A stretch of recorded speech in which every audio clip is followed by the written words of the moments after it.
3, 1, 2, 3, sprecht mal ganz normal, aber der schreit ja nachher.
the side. Has never used to be part of the history of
championship.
Yeah, I will.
Steve Farrell, very, very good performance this morning in warm-up. Was that superb race setup or no fuel?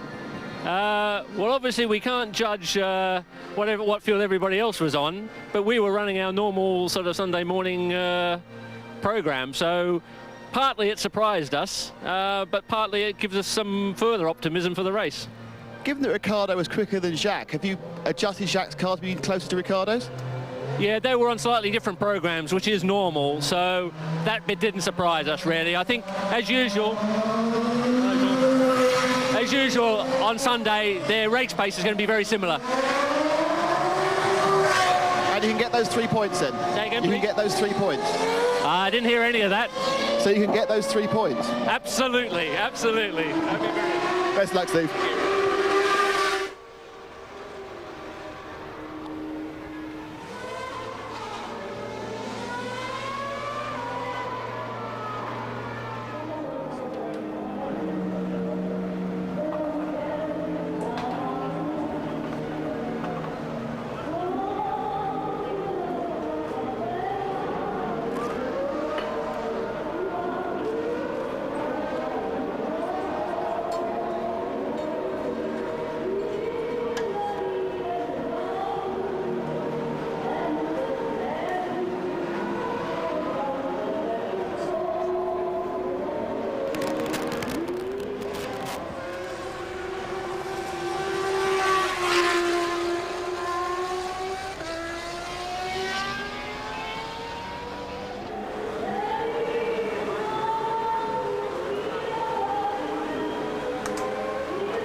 If you can scrub these, give them a fairly hard time. Yeah, twice through if you can. Especially because I haven't put a hole in the balaclava for the drink. I need to do that in the drug. I think we can cut it. Yeah.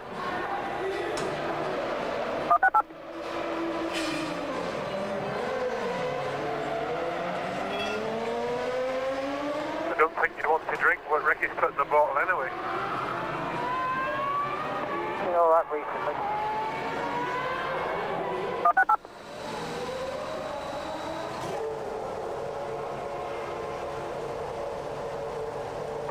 Still what it is, 663.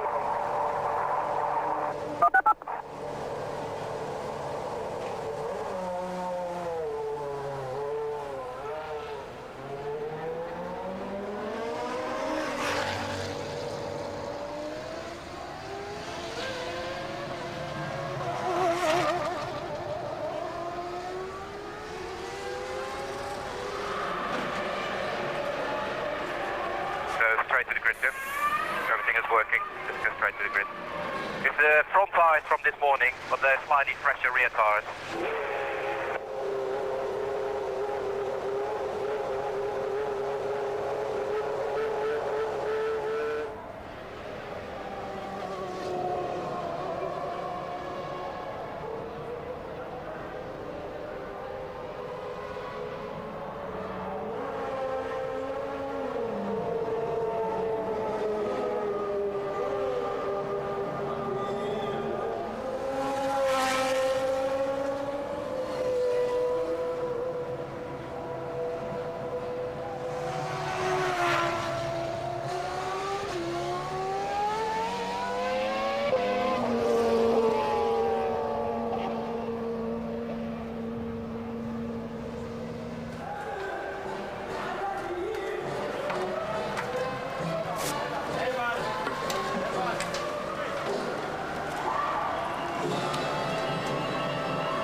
Ricardo Zonta, great performance this morning. What do you put it down to?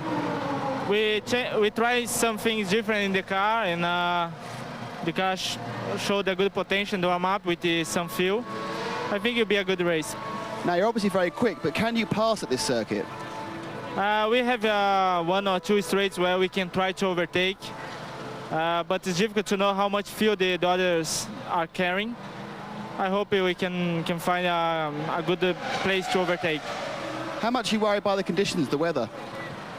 It's very warm, but I think it will be not a problem for us. It's not hot as Friday, but for the engine, for everything, it's very hard. Ricardo, best of luck. Thank you. Thank you.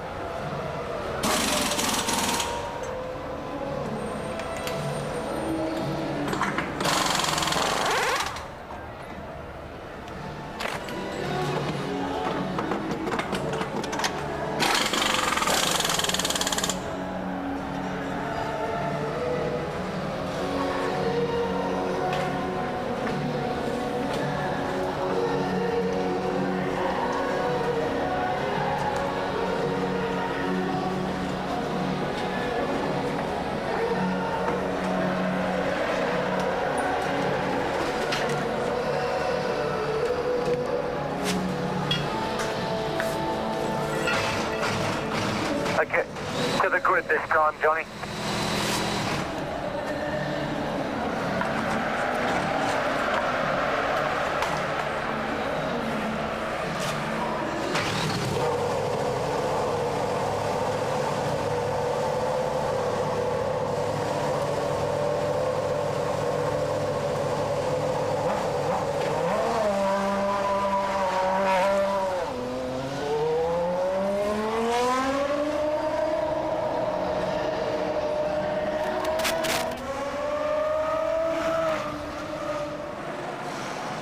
Nick Heidfeld, last race for Prost. Are you in a way pleased that it's all over this year?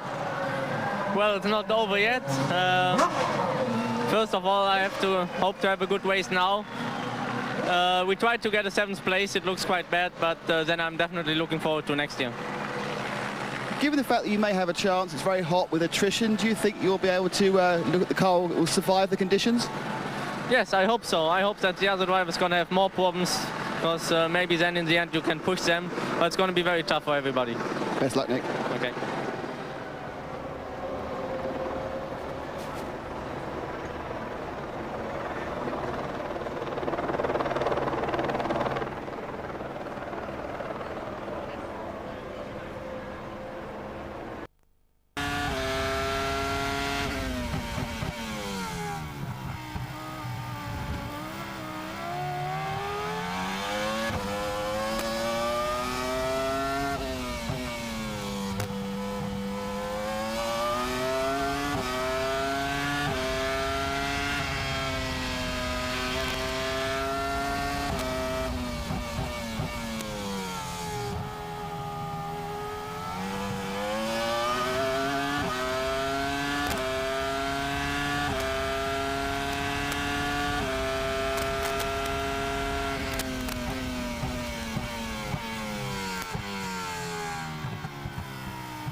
Our live coverage of the Malaysian Grand Prix.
2000 Japanese Grand Prix and the World Championship to give Ferrari and Italy their dream. And look, he knows it.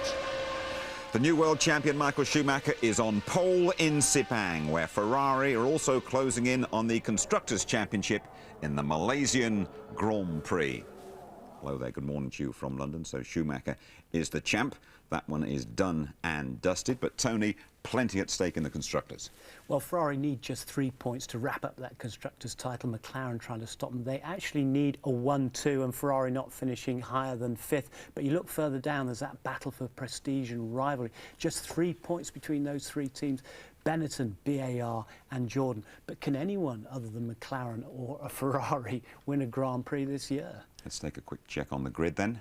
Yeah, Schumacher, 9th pole of the year, wants to do the double, but will he let Barrichello through?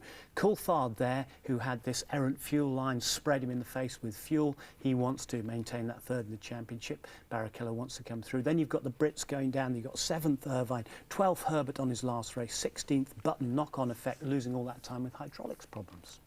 Thank you, Tony. Let us cross to sweltering Sepang and join Martin Brundle. Hi, Martin. Hi Jim, well, more of a grid talk than a walk today because we're very short on time. Grandstands are full, good atmosphere here. It's more or less like a race of champions, a little race all by itself. Of course, this World Championship is over. All the talk is we must win this race going into the winter, and we want a good result. The World Championship will sort itself out with regard to the constructors. Ferrari only have to get a car home 4th or better, so that'll look after itself, and I don't see Michael Schumacher giving this race up to Rubens Barrichello just to give him 3rd in the championship. I want to speak to Johnny Herbert, who has come over to talk to F1 ITV. Johnny, last race then, is it au revoir or is it definitely goodbye? Oh no, it's definitely goodbye, au revoir, yes. You know, I've had my time. The last 3 years arguably haven't been what I wanted. I had difficulties beginning of last year and I've had difficulties beginning of this year, and it sort of makes you think that, you know, maybe it's time for something else. Your brolly dolly today looks particularly stunning. Stunning. I look absolutely stunning. I seem to recognise her from somewhere. Yeah, well, it's nice having the missus here on the last race. Yeah, Sure. is it really Becky's first ever time on the grid? It is. Incredible. Yeah. You waited. Johnny, we've got a few seconds left. We've got to throw to a break. Have you ever fancied throwing to an ad break on TV? Well, it's funny that, and I think, you know, everybody back at ITV, I think I can step in here. I've got a lot of experience. You know, Martin's doing well, but I think I could do a lot better. Okay, well, don't call us. We'll call you, Johnny. Have a great day, and we've got to throw back to the studio. His sense of humour is intact, and I hope it goes well for you. Cheers. Back to you.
Johnny Herbert, what's it like to be the centre of attention again? It's a bit of a culture shock. Haven't had that for a long while. But it's emotional, but I think it's going to be much more emotional when I watch it on TV when everybody's in Melbourne next year, and I think that's when it will really hit me. Looking at the race, you appear to have a rather special balaclava, should I say. You using a bit of a NASA-style cooling? Well, it's trying to cool my head, and hopefully it will do that, and hopefully it will help, because it's quite humid now. It's actually gone very humid at the moment. Everybody's sweating buckets at the moment, but it's just an aid to help us try and cool down. Any hopes for the last race? It'd be lovely to finish in the points, my first points of the year. I've had some very good races, but unfortunately things have gone wrong, haven't done that, and it'd be great to do it here. Johnny, all the best. Thank you very much. Okay, thanks. Formula One cars are so aerodynamic. The air just simply doesn't get in there. And there's Mika Häkkinen getting the old helmet on. One of the hottest cars reputedly on the grid is his car, the McLaren. They've actually cut slots into the front of the car to try and get more air inside there. Now, there have been question marks over Häkkinen's fitness, for example. No question marks over that man's fitness, Michael Schumacher. Fit as a butcher's dog, they say, although he hasn't been doing much training in the week off that he's had. And fitness will tell today because of those temperatures, Jim. He says he's just racing for fun today, is that right? Yeah, he says fun to take the car to the absolute limit, and he said brilliant to race, love my racing. Now there's the second fittest man in my opinion, David Coulthard, who works very, very hard at his fitness in the gym. He's gone off the ball a little bit, naturally disappointed not to be in that final championship charge towards the end, and we've got to see what sort of performance he can put in today. He really needs to leave his mark at the end of 2000 and have a really good run at the beginning of the year. OK, thank you, Tony. So, are we going to see Michael Schumacher's 9th victory of the season? What about those McLarens? Will they hit back? And how about Johnny Herbert, who we heard from? Will he get among the points on his F1 farewell? And will it be Benetton, British American Racing, or Jordan winning that private scrap in the Constructors' Championship? All the answers are coming right up.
It's your last taste of Formula One on ITV this year. The dish is Oriental. It's the Malaysian Grand Prix at Sepang, close to Kuala Lumpur. And primed to serve up the action, it's Martin Brundle and Murray Walker. Welcome to the finest Grand Prix circuit in the world. A full stop. Look at it. Sepang. Magnificent facilities, room for passing. The drivers love the track. Something they don't like, though, air temperature 32 degrees, track temperature 35 degrees, humidity 58%.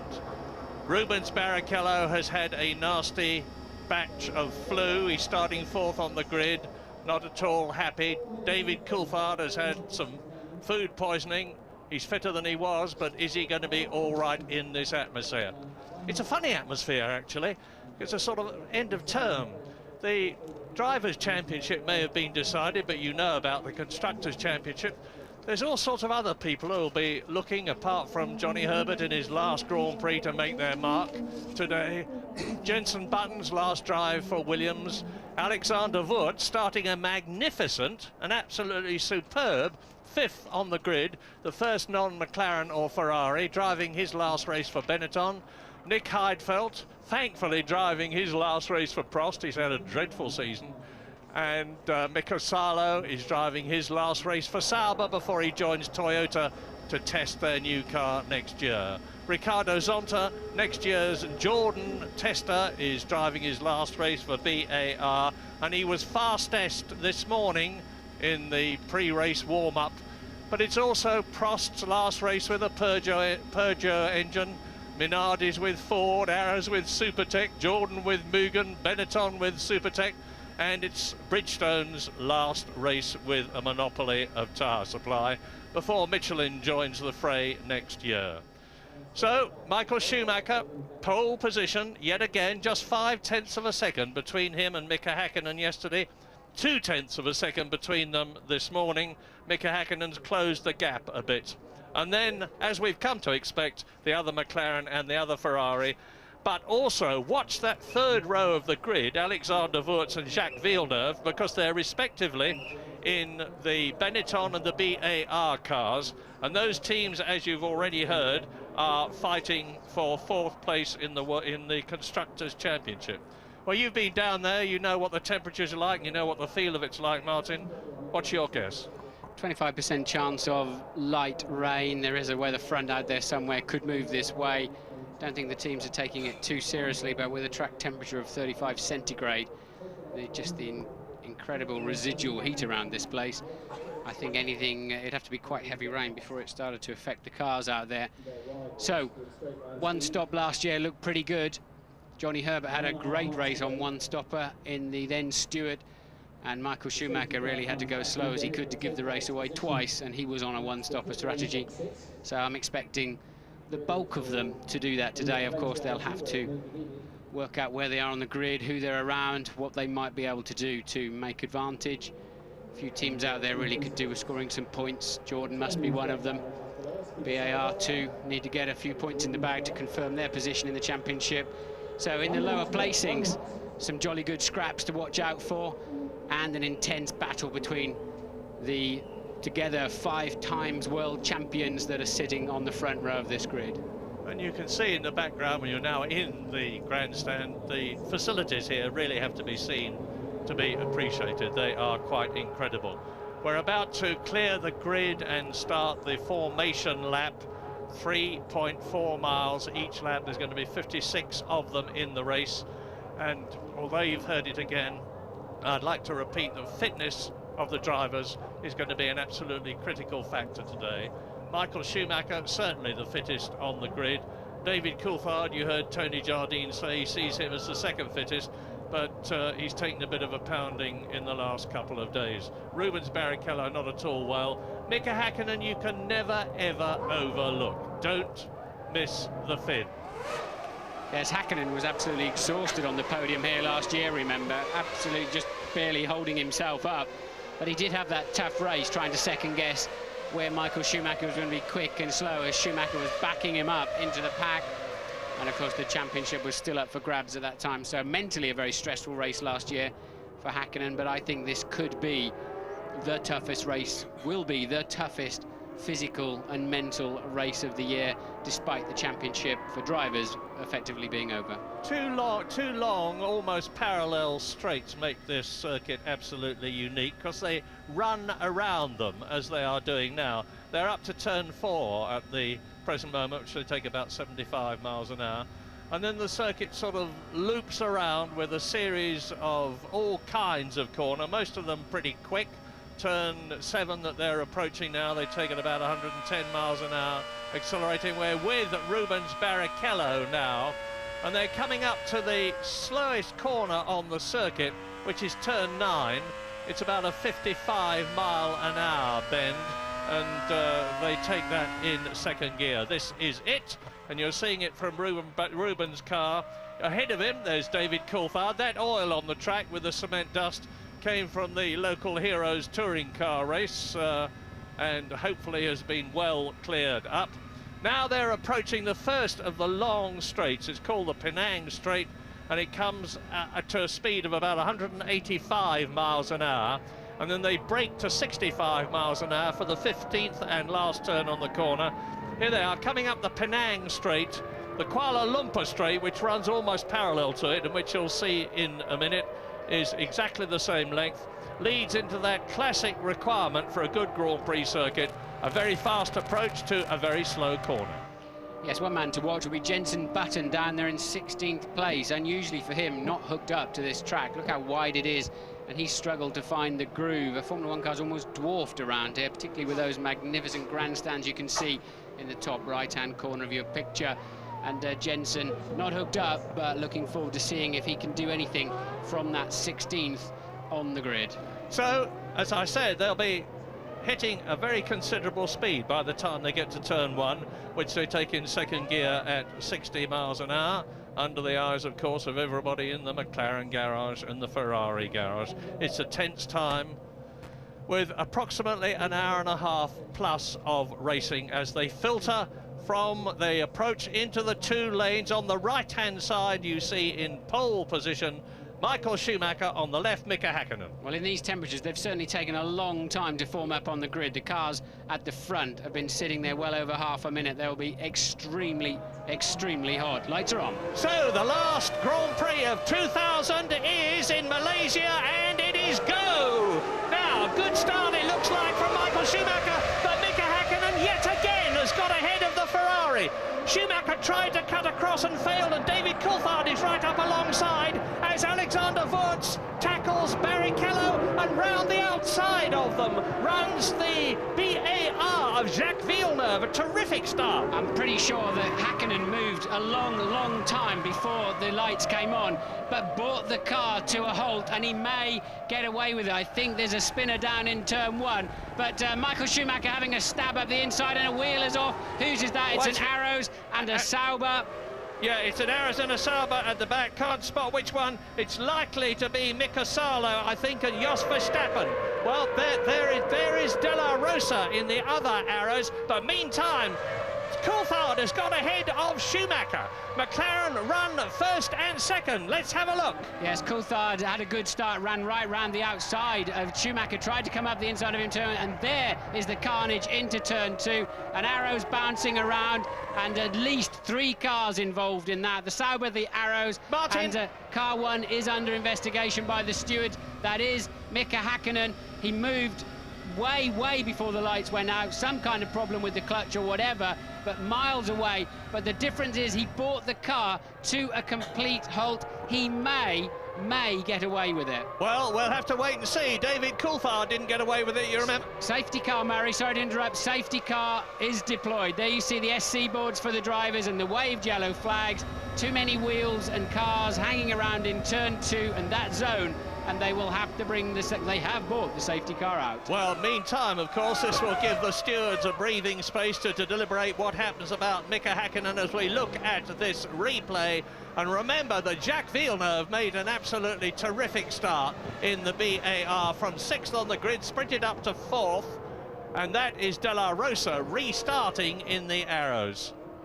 It was very similar what Häkkinen did, that Coulthard did on the start in Indianapolis, but Coulthard was actually still moving, and Häkkinen brought the car, in my view, to a complete halt. So there is a slight difference, and that's why I think there is a small chance he'll get away with that. But now the safety car is out, they'll start recalculating now. They use so much less fuel cruising around at this speed. The safety car's going faster than you might imagine. The Formula One car's tucked up in 1st and 2nd gear, but they're using a lot less fuel, and already the teams will be recalculating the strategy. And there are the 3 drivers out: De La Rosa, Heidfeld and Dinitz, and Jenson Button making up 6 places on that first lap. Funnily enough, it is in many ways worse to start and then stop and then start again. They get a clean start right away. I'm not with you. Well, I mean, you've lost the momentum, you're thrown, you're looking at the bloke on the left, and then suddenly you have to gather it all up and go. I see you're talking about Häkkinen in particular rather than the start in general. I understand completely what you're saying now. Yes, often that puts you completely off your stroke, and you miss the second part of it, but Häkkinen got away reasonably well. I think Michael Schumacher had a particularly poor start. Looks to me like the Ferrari is very heavy on fuel. Schumacher and struggling on that first lap. We also saw Häkkinen with 2 wheels on the grass as well. I've just seen a medical car come in the pit lane. I don't think the safety car will be out there very long while they clear this away. Not absolutely sure why they had to bring the safety car out, say, you know, the track is completely clear, but I guess they had to recover those wheels. Well, there was a lot of contention, remember, in Japan when the governing body, the FIA, issued an instruction through race director Charlie Whiting that in the event of any team tactics which resulted in balking, there would be a very severe penalty. Well, now Mika Häkkinen is leading this race. David Coulthard could potentially try to delay Michael Schumacher, but he'll have to be very careful indeed how he does it. Now the safety car will come in, his lights are off, look, he will come in the pit lane, and Häkkinen assumes the role of safety car driver, and now Michael Schumacher's got to somehow stay as close to David Coulthard as he can, but he has not done so. Will Häkkinen release Coulthard if he's under a problem with a jump start? So will Häkkinen do that? We'll have to wait and see. But both McLarens away well and over the line. They cannot overtake until they pass that start-finish line. So McLaren, Ferrari, Häkkinen, Coulthard, Schumacher, Barrichello, and then as you can see the Benetton and the BAR and Eddie Irvine down in 7th position in the Jaguar, which is exactly where he started. So the race now begins. And he releases Coulthard. I believe that's Coulthard going through. Yes, Häkkinen releases Coulthard and Michael Schumacher trying to make something of it. Now watch Häkkinen on the right-hand side of the grid.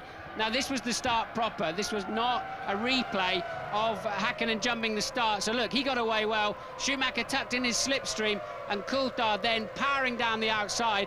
And Coulthard will now keep that position all the way around the outside of turn 1. Häkkinen, I think, doing a good job to back Michael Schumacher into the apex early and give his teammate a chance to come up there and help him. And look at Villeneuve, you see at the start there, at the first turn 1. This is a replay, trying to run round the outside. Now look at the conflagration at the back, which is about to happen. You can't see it, because now you look at David Coulthard, and the Ferrari has got ahead of Mika Häkkinen, and Barrichello is trying to go through as well. And he's done it! He's done it!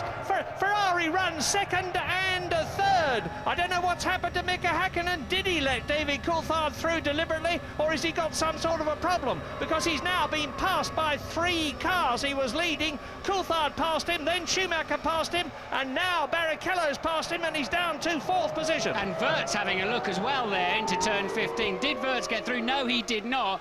Why did Mika Häkkinen lose so many places?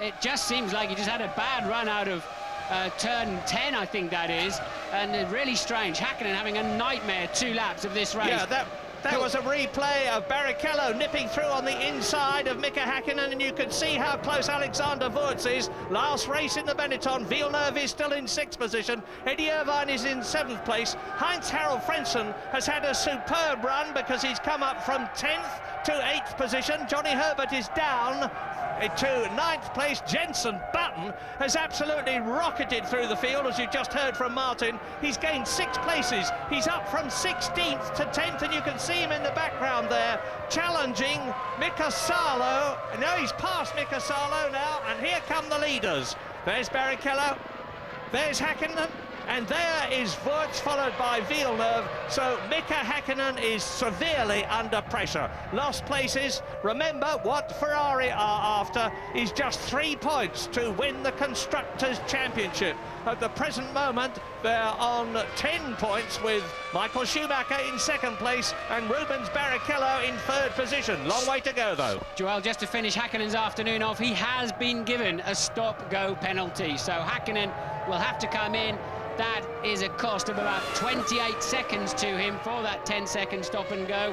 By the time he's negotiated the pit in and pit out and slowed down, so Häkkinen then, his afternoon ruined. I do not see him coming back to challenge for a podium from that position. It really is going to cost him dearly. Häkkinen has not got to come in until a maximum of 3 laps after the notification. The notification is 10 minutes past the hour, so Mika Häkkinen must come in now within the next 3 laps, otherwise he will be black flagged. Well, you can be sure that what we are then going to see is a scintillating display of recovery driving from Mika Häkkinen, who will be fighting his way up from whatever position he rejoins the race in from the pit lane after his penalty to try to get back into the points. It's looking more and more forlorn, the Constructors' Championship for McLaren, as this race develops. Bad enough because Mika Häkkinen will be right out of the points, although David Coulthard there, you see, is leading the Malaysian Grand Prix on lap 5 out of 56, coming up to 1/11th distance already. He has a 1.8 second lead over Michael Schumacher, who himself is leading Rubens Barrichello by the same amount. There is Häkkinen in 4th place. Voorts is pressing very hard indeed in the Benetton, followed by Villeneuve and still Irvine Frentzen. Zonta in the 2nd BAR is up to 9th place ahead of Johnny Herbert. And that Ferrari is fat with gas, and Michael Schumacher's no doubt about it at all. How much fuel does Coulthard have on board? What strategy have McLaren played? Because Coulthard pulling away from Michael Schumacher. I believe the Schumacher-Ferrari combination has got a slight advantage performance-wise, but Coulthard, and we also know from earlier races in the season, that Ferrari can go a couple of laps further around here, at least I would have said, with a slightly bigger fuel tank. So Coulthard needs to make hay while the sun shines in the early stages of this Grand Prix. And into the pits comes Mika Häkkinen for his penalty. Through goes Voorts, Villeneuve. Eddie Irvine goes through. Still Mika Häkkinen is yet to stop. Zonta has gone through. Johnny Herbert and Mika Salo. Now, watch this, because when Mika Häkkinen rejoins, he's going to be virtually last. De La Rosa, he is last in already. Down goes the fuel, and he really smokes out of the pit lane. All 19 competitors are through before Mika Häkkinen joins the Malaysian Grand Prix after his penalty, last of all. 20th and last, with 19th and last, with retirements already from Pedro Diniz in the Sauber. Nick Heidfeld has finished his career with Prost by retiring very early, and Pedro de la Rosa has retired the Arrows also. Now, looking across the grandstand, David Coulthard has put in a series of fastest laps. He's increased the gap over Michael Schumacher to 2.5 seconds. Is he on a lighter fuel load, a two-stop strategy, in which case he would come in at the earliest round about lap 19, maybe as late as lap 27, and expect a second stop round about lap 39. If Michael Schumacher is on a one-stop strategy, as we suspect, he's holding on very well indeed, and he's not going to be coming in for at least 9 laps after David Coulthard. So there's a big tactical battle developing. Right, well, it takes 28 seconds to stop, so Coulthard has to be that much faster over the Grand Prix distance, approximately then half a second a lap, if indeed he is on a two-stopper. Watch Villeneuve. Jacques Villeneuve in 5th position was right up alongside Alexander Voorts when they came out of turn 15. Voorts was in 4th position in the Benetton. It looks as though Villeneuve is challenging to get past the Benetton and improve the BAR's team's chances of getting that 4th place in the Constructors' Championship, which they're looking for so much. David Coulthard, race leader, out of turn 4, up to the long turn 5, left-hander, 4th gear, 135 miles an hour, out of it and up to now turn 9. Frentzen in the pits. Häkkinen is running 18th because he's had to take that stop-go so early. The whole field have gone past him, so effectively now with Frentzen in the pits, Häkkinen running 18th and last. De La Rosa, Heidfeld and Diniz out after an accident on the 2nd corner of the first lap. And the Jordan mechanics trudge back into the garage. It's tough enough for the drivers in this heat and humidity. It's really terrible for mechanics. The humidity's gone down a bit to 54%, but it's still very, very damp indeed if you're wearing outer clothing. Coulthard looking handy on this lap. He's currently 0.7 of a second up on this lap so far over Michael Schumacher. So look, he's edging out that lead nicely. He's got to be, on average, half a second a lap ahead of him if he is on a two-stopper as opposed to Michael one-stopper. So Coulthard leads by 2.8 seconds from Michael Schumacher. Rubens Barrichello, Voorts is 4th, Villeneuve 5th, Irvine in the Jaguar 6th place. We'll be back very shortly.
Lap 9, and you are looking at the blue Benetton of Alexander Wurz in 4th position, holding a magnificent 4th place.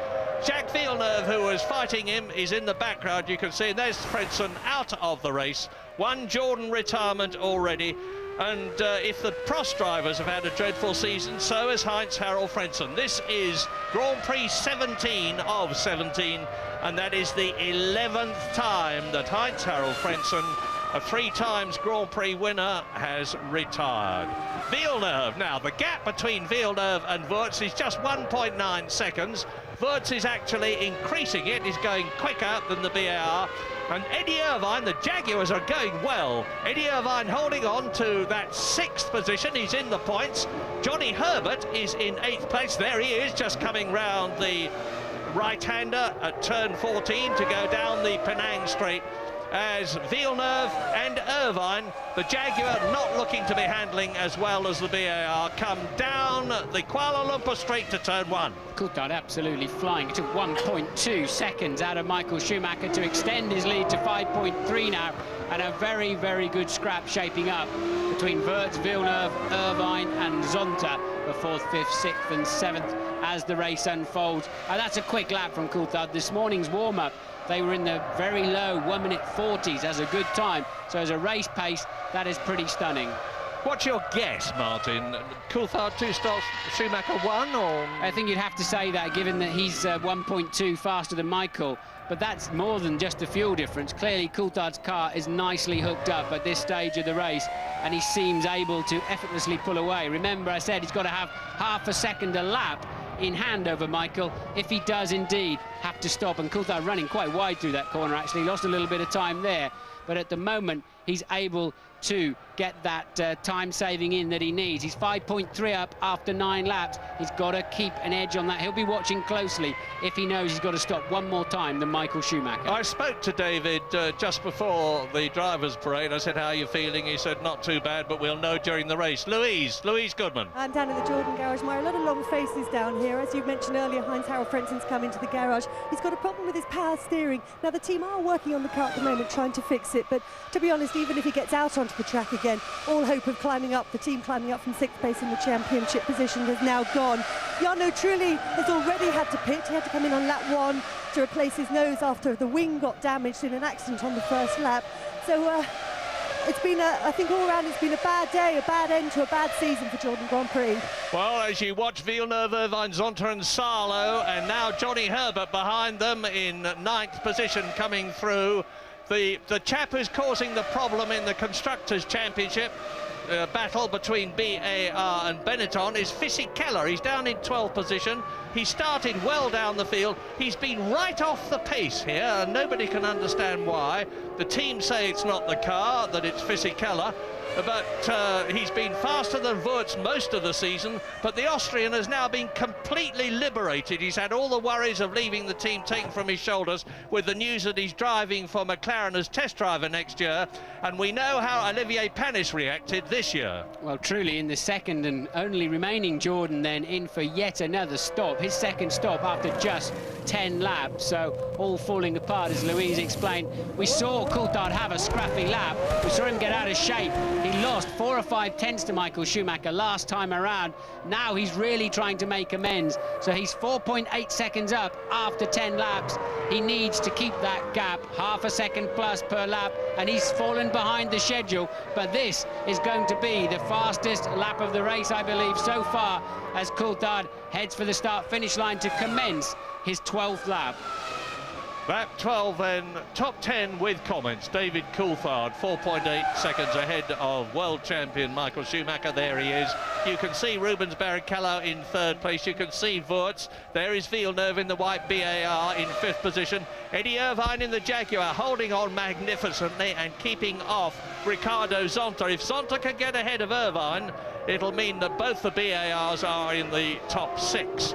Sarlo is 8th in the sub. Johnny Herbert is 9th. Jenson Button holding that 10th place and actually lapping slower than than Johnny Herbert ahead of him, so he's not gaining ground. Yeah, miserable day for BMW Williams at the moment. Button down in 10th, and as you say, Murray, 3.5 seconds off the leader's pace at the moment. Ralf Schumacher down in 15th. We didn't talk much about it. I briefly remember him all four wheels on the grass, avoiding that accident in the first lap. So down in 10th and 16th for Williams. And you may be asking, of course, where is Mika Häkkinen? Well, he came in and had that penalty stop. He's in 16th position, no less than 46 seconds behind his teammate, race leader David Coulthard. He's 2.4 seconds behind Ralf Schumacher, but he's lapping much, much quicker than the Williams, and he will be on its rear wing before very much longer. And James Allen has news. Yeah, I've been looking at this. It looks like an average of about 0.7 of a second a lap performance difference between Coulthard and Schumacher. That equates to around 20 kilos of fuel. So obviously we've had the safety car at the start, which will extend that first run, but I expect Coulthard probably around lap 25 to make a stop. Schumacher, it's difficult to tell. His pace is a lot faster than it was last year on a one-stopper. He's really flying, so I reckon around about lap 28 to 30, but DC has got to think much more long-term than this. It's not just the first stop, it's the second stop as well, because when he comes in after that, any car within 28 seconds of him will be in front of him when he rejoins. Traffic is a big issue for him. And we've just seen the McLaren run very wide. There's a massive banner in the grandstand saying James Allen, pit lane god. That was a masterly analysis, James. We'll keep tabs on it. You're looking at Michael Schumacher and Rubens Barrichello still second and third. Yes, Coulthard had a bad lap again. He really is pushing it to the limit. I think that confirms, really, he knows he's got to stop one more time than Michael Schumacher, and Coulthard on the ragged edge trying to eke out. He's going to have to drive every lap of this race flat out to beat the Ferrari. Clearly a strategy McLaren must have brought into play to try to get Coulthard off of that second row of the grid.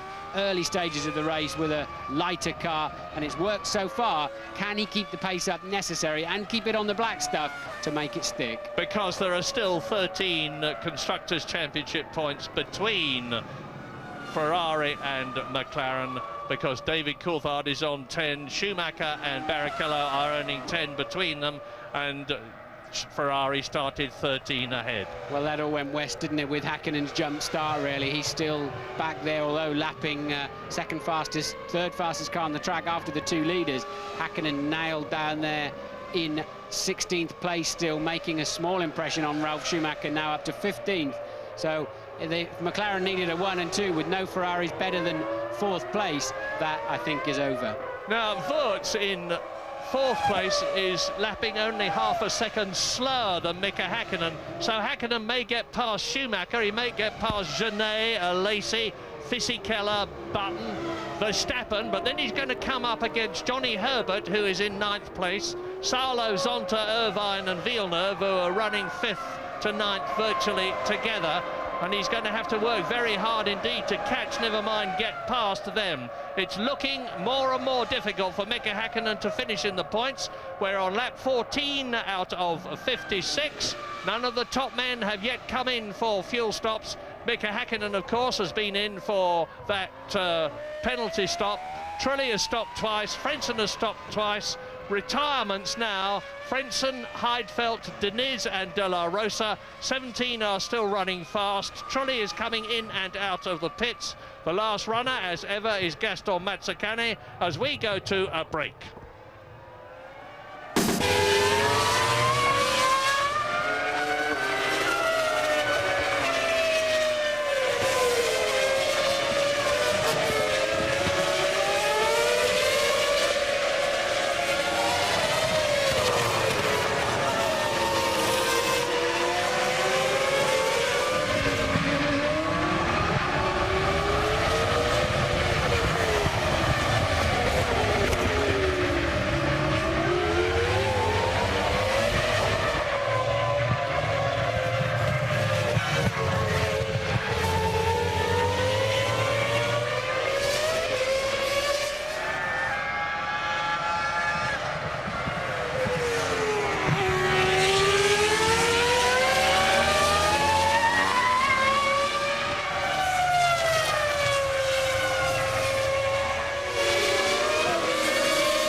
race, having been bottled up behind it for a long time, as he was behind Matsukane in the other Minardi at Indianapolis for all sorts of different reasons.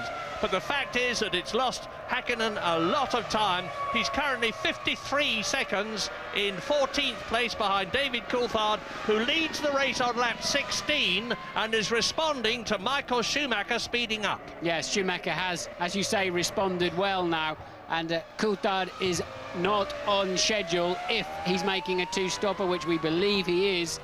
Coulthard is now not on schedule, 5.7 ahead after lap 15, and Michael Schumacher's pumping in the mid-sector where he's been so fast through qualifying, and I think Schumacher has played a very, very patient game in the early part of this race with his high fuel load, and Barrichello hanging on quite gamely, just 4.7 behind Michael Schumacher as well.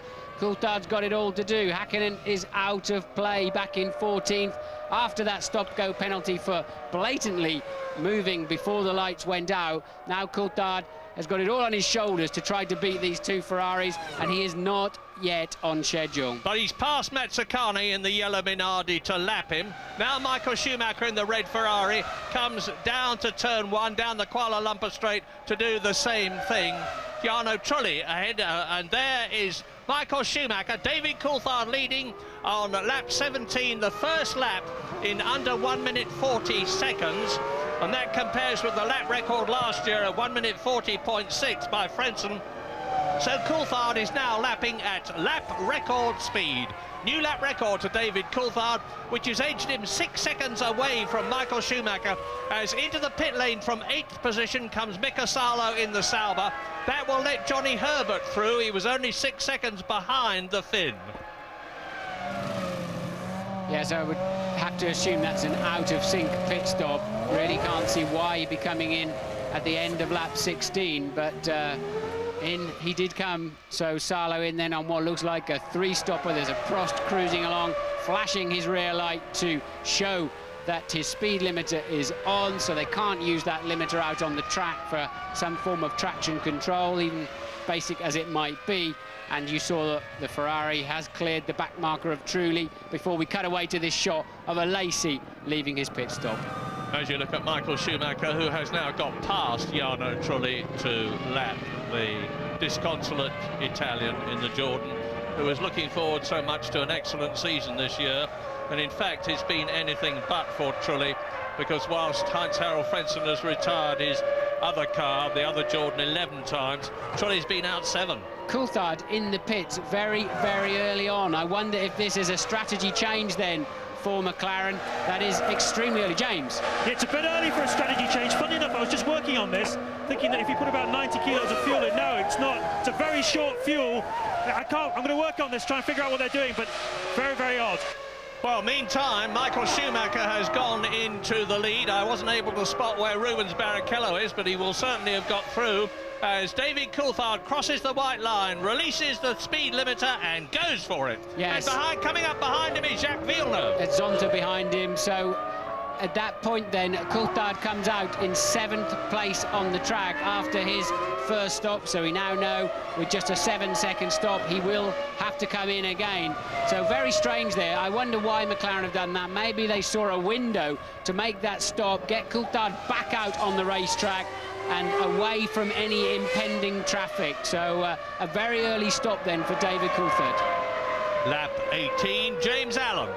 Yeah, I believe the reason for that was he picked up some debris, Murray, and you could see the mechanics very clearly pulling stuff out of the side pods. I believe the car was overheating. They needed to bring it in to get the temperatures down. Obviously, the debris was blocking the radiators. They took the opportunity to put some fuel in. I'm trying to work out what it's going to do for them, but I can't see it's going to do anything for them that's going to get Coulthard in front of either of the two Ferraris this afternoon. Well, we saw him take a long run down the edge of the racetrack earlier on in the race when he lost just 4 or 5 tenths of a second one lap when Michael Schumacher very first started coming back at him.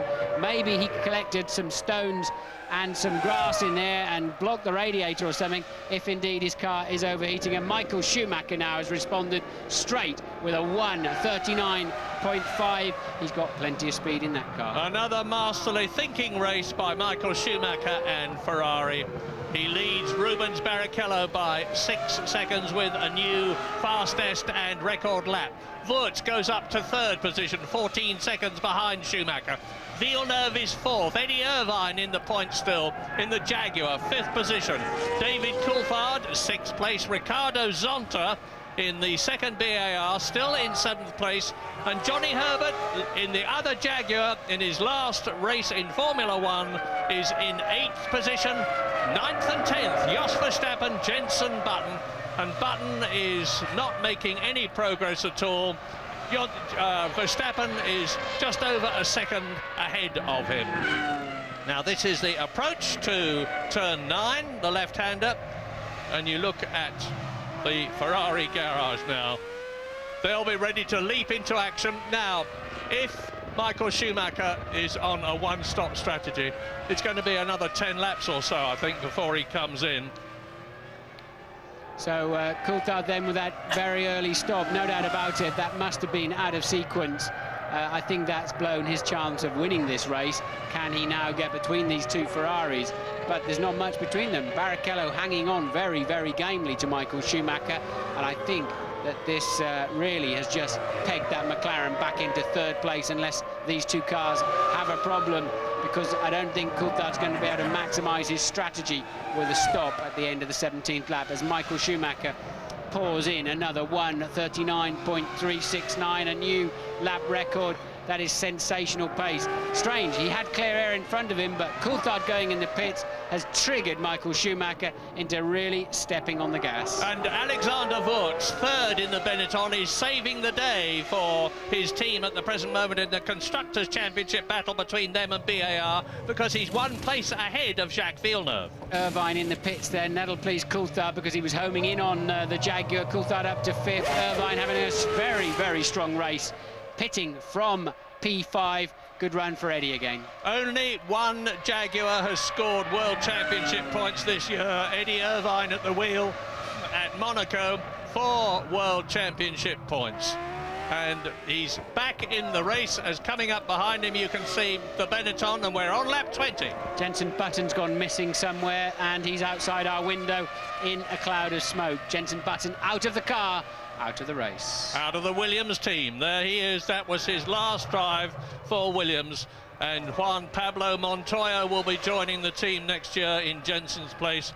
And I can remember no Grand Prix driver who's made a greater impression on me in his first season of Grand Prix racing than Jenson Button. Next year he goes to Benetton, a young man with a great Grand Prix future in front of him. And there's a man with a great Grand Prix future behind him and in front of him. Michael Schumacher comes through to complete his 20th lap. Ferrari running 1st and 2nd again, as they did in America, and they've done it many times before. Michael Schumacher is a man with no real interest in the history of Grand Prix racing, and I was absolutely astounded when the Ferraris finished 1st and 2nd when he said this is the first time we've done it, I think.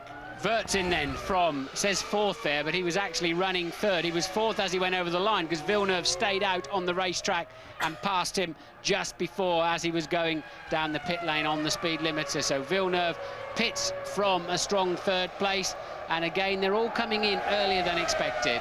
Fairly short stop that, so not all that much, about 75 litres of fuel will have gone in, and the Arrows just nips through in front of Alexander Wurz, and James Allen has got more news.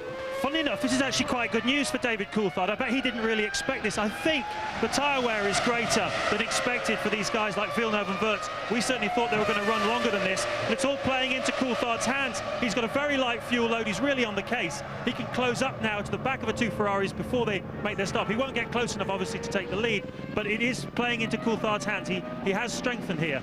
Yes, playing into his hands for a 3rd, but I think 1st and 2nd now, Ferrari have seized that. Michael Schumacher having a bit of a grin, really, putting a few manners on Rubens and just pumping in the low 1:39.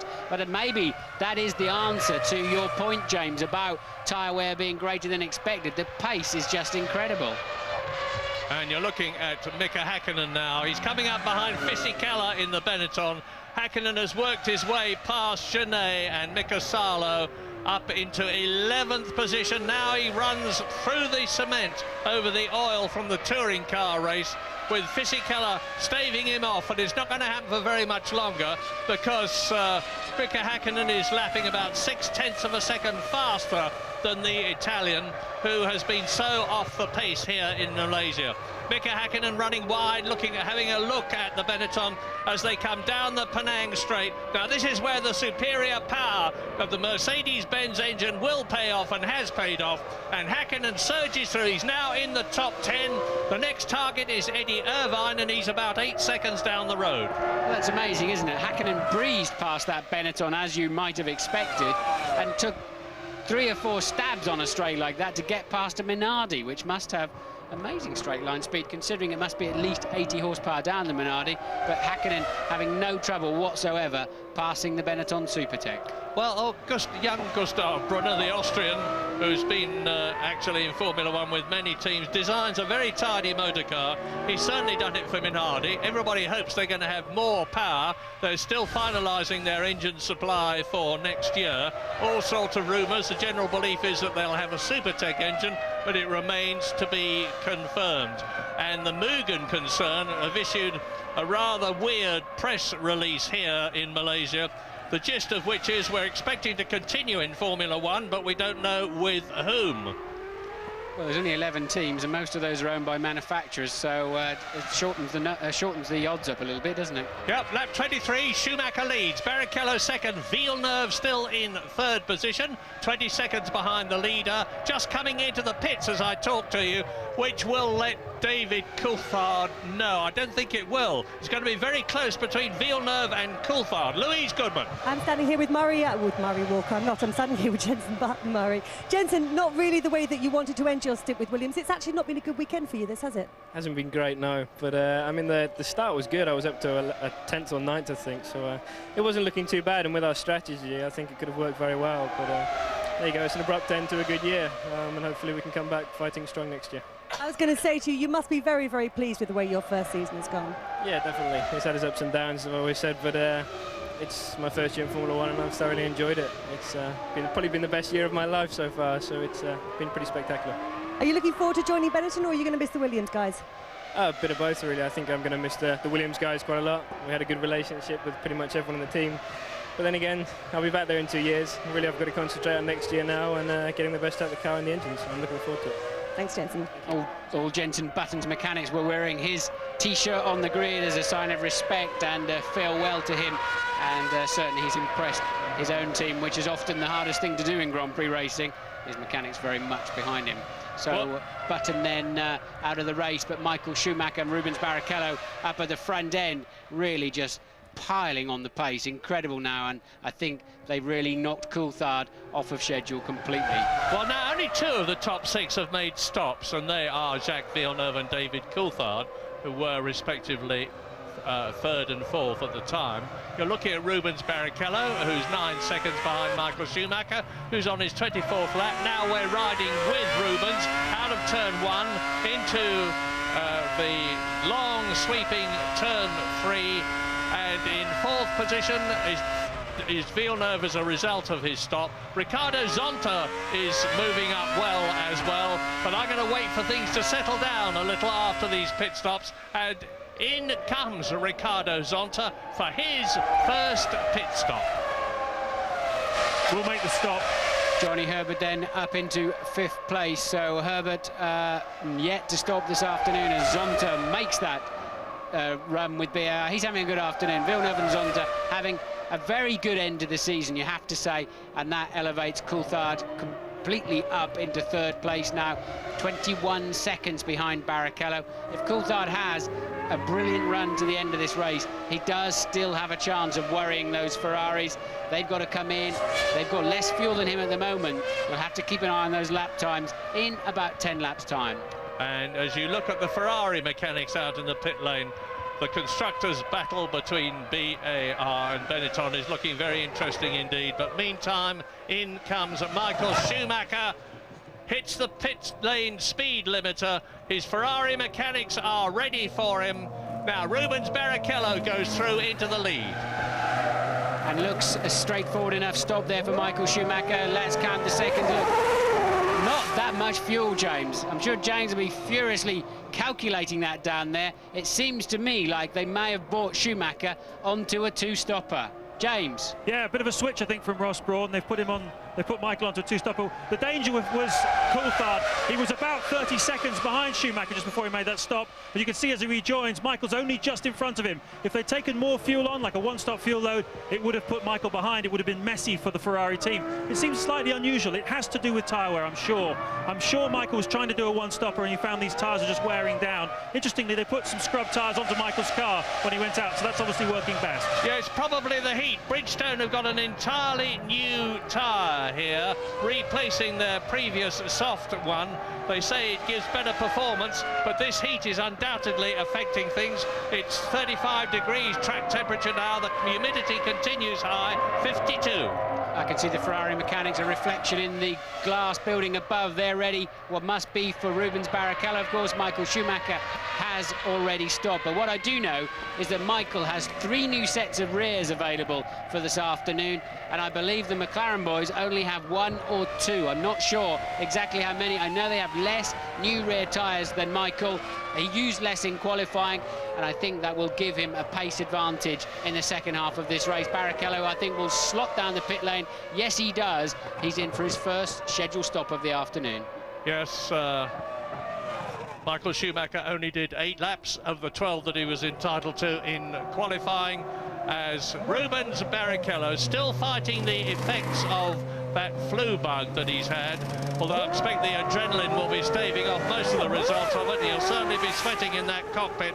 Accelerates away 7 seconds, so that's about 84, 85 litres of fuel. There goes his team leader, and David Coulthard coming through. So David Coulthard gets out before Barrichello joins the track. David Coulthard goes through, and it looked to me as though the Jordan got ahead of Barrichello as well. Yes, truly did, but he's running 17th and lapped after his earlier trouble, so truly will have to get out of the way. He's already had a lot of blue flags waved at him this afternoon and get out clear. He'll clear Barrichello's path immediately, I'd imagine, as they head up to turn 4, and indeed he does. So it's a straightforward 1, 2, 3 then. Michael Schumacher 4.2 seconds ahead of David Coulthard, and Barrichello a little way down the road. And we are now on lap 26, getting up towards half distance. Michael Schumacher, David Coulthard, Barrichello, Johnny Herbert, a magnificent 4th position. So whatever happens now, he can say that he's been well in the points in his last race in Formula 1 as we leave Sepang, but of course, we will be returning.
lap 28 out of 56, and Mika Häkkinen has fought his way up to Jacques Villeneuve, who is 6th in this race. And remember, Mika Häkkinen was way down in 14th position.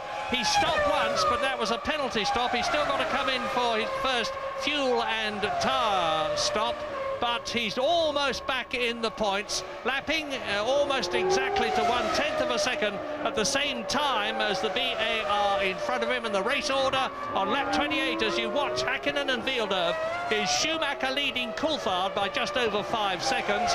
Barrichello is third, 9 seconds behind Schumacher. Johnny Herbert in the Jaguar, magnificent 4th position, but yet to stop.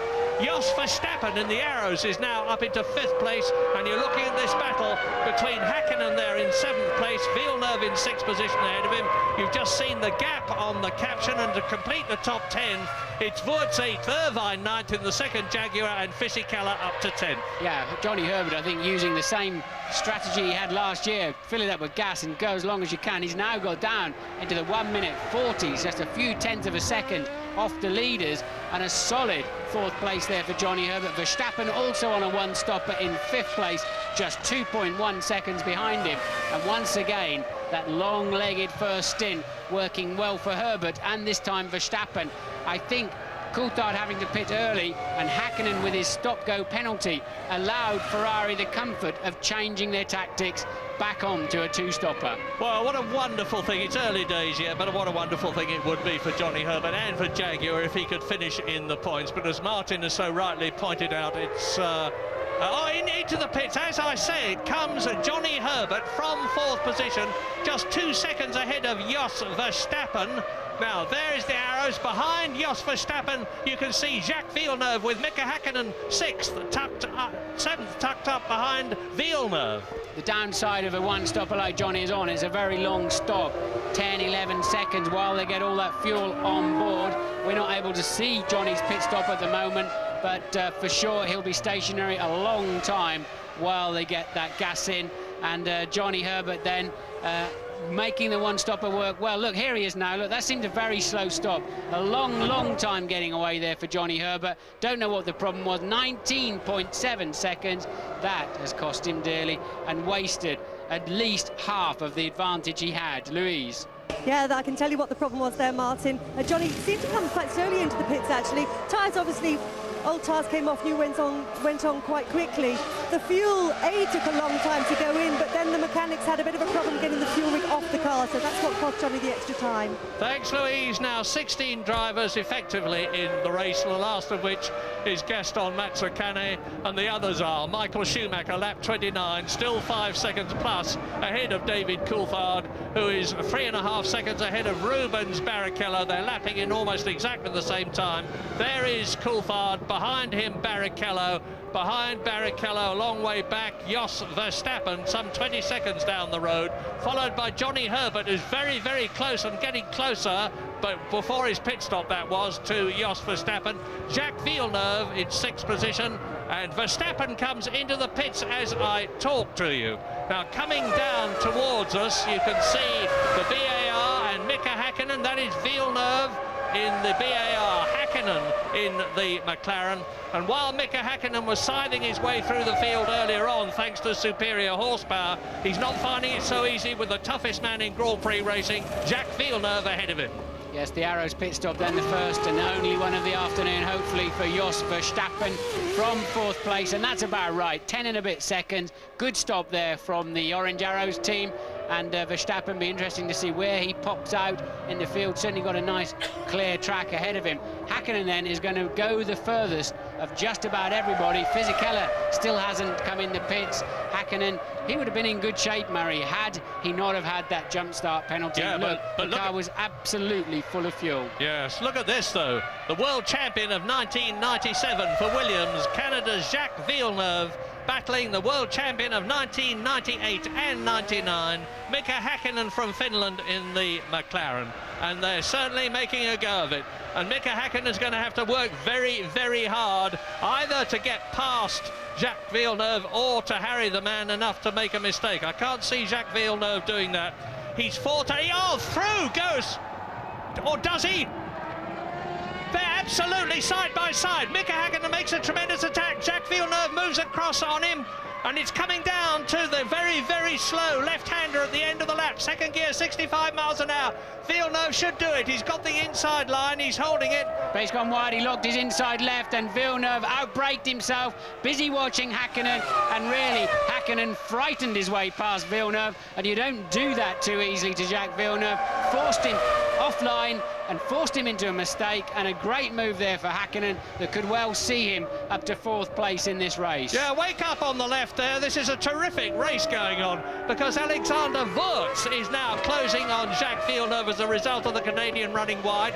Wurz in 6th position. This is a replay of the battle between Häkkinen and Villeneuve, where you see Mika Häkkinen retake that position as Jacques Villeneuve runs wide. No, you don't, because there is Häkkinen. He's now stretching the lead. He's got a clear track in front of him. Villeneuve struggling to hold up, and Wurz is closing in 6th position. Eddie Irvine is still 7th, and the second Benetton of Fisichella is now up into 8th place. Looking very interesting between BAR and Benetton, because Villeneuve is in 5th position, Wurz in the Benetton is 6th, Fisichella is in 8th position. Häkkinen, of course, must have to stop quite soon. We haven't seen any mechanics out yet. He's showing one pit stop, but to remind you, that was for a stop-and-go penalty earlier on. He's 25 seconds behind 3rd place man Barrichello. His stop, they both got one more stop to do. His stop will be about 4 seconds longer than Barrichello's. He's got to take on board more fuel. Therefore, he's got a half a minute to make up in the last 25 laps. As Schumacher comes up to Marc Genet in the yellow Minardi, who's having his own private battle in 15th place with Ralf Schumacher in the Williams BMW. There is Schumacher, and Michael Schumacher goes past the Minardi, has lapped it, and is now setting about catching his brother Michael, who is some 13 places behind him on the track and about to be lapped. Ralf Schumacher lapping about 1 minute 43.0, and Michael Schumacher lapping 1 minute 41.0, 2 seconds faster. Yes, and Coulthard really faster at this stage than both Ferraris. He's now on a lower fuel load. Remember, they're slightly out of sync on their pit stops, but nonetheless, Coulthard showing the kind of pace he did earlier on in the early laps of this Grand Prix. The gap down to just 3.4 seconds and 2 back markers. And you're looking at it now. Ralf Schumacher in the Williams and Genet in the Minardi. There is David Coulthard, second in the race, going through on the inside. Genet moves through and lets him past. The gap on the previous lap, lap 31, between Michael Schumacher and David Coulthard was 3.4 seconds. Yeah, inspired drive there from Coulthard. Genet didn't have much chance. Coulthard taking no prisoners today, as he can see the lead of this Grand Prix just down the road in the hands of world champion Michael Schumacher.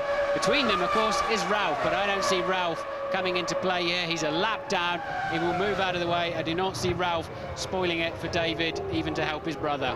Puff of smoke there, tyre smoke, I think it was, from Ralf Schumacher's Williams BMW.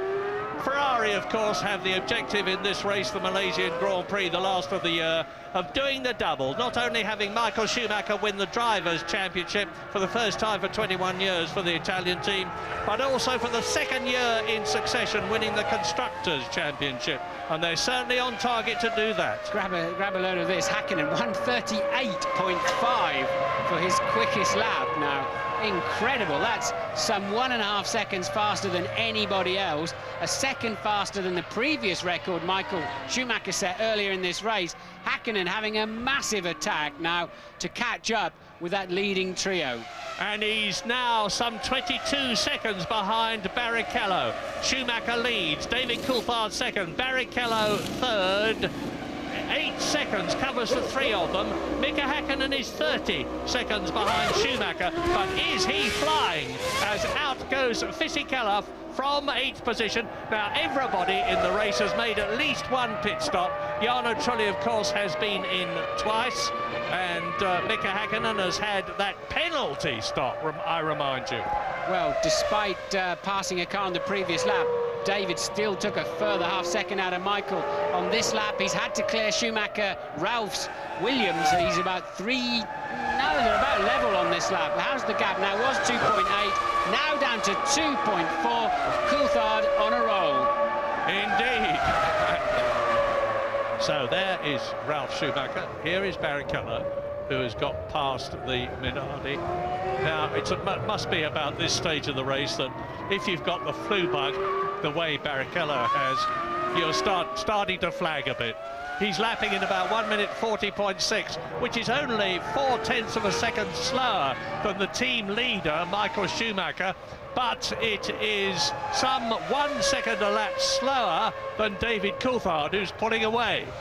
So Jensen Button then out of this race, as is Frentzen in the Jordan, Heidfeld, Dinitz and De La Rosa. 5 retirements then so far, and 17 runners, of course.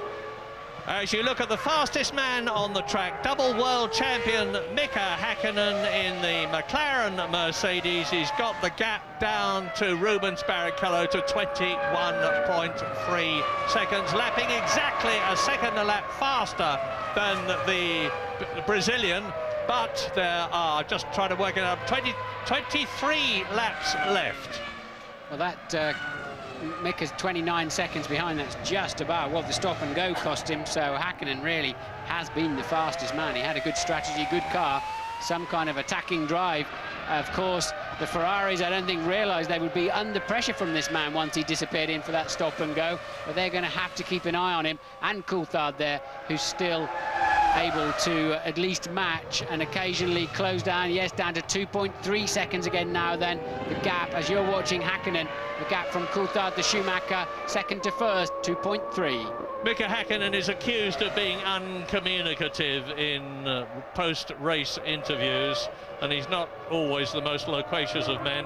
But we had a wonderful party here at Sepang, a farewell party thrown by Jaguar for Johnny Herbert. And Mika Hakkinen came up on stage, and he had the audience absolutely enthralled and doubled up with laughter about his experiences with Johnny Herbert together in the Lotus team in the early 90s. He's lost none of his skill, of course. He's got a lot more thanks to experience, and look at the way he is going. Yes, Hakkinen, another new fastest lap of a 1:38.5 flashing up on your screen then. So Hakkinen a full 1.1 seconds faster than anybody else on the racetrack at this time. Remember, he is low on fuel though. He has not yet stopped, so he must be imminent for a fuel stop anytime soon. He's running more fuel than the others. Nonetheless, stunning race speed. Yeah, I think he would probably rejoin in 8th or 9th position at the present if things continue the way they are at the moment. As the race leader, Michael Schumacher, comes down the reverse straight, the Penang straight, down to turn 15 at 65 mile an hour, second gear, left-hander. David Coulthard, the gap was down to 2.3 seconds on the previous lap, because Schumacher, the race leader, is just coming through to complete his 35th lap out of 56, looking for yet another victory, which would be his 9th of the year.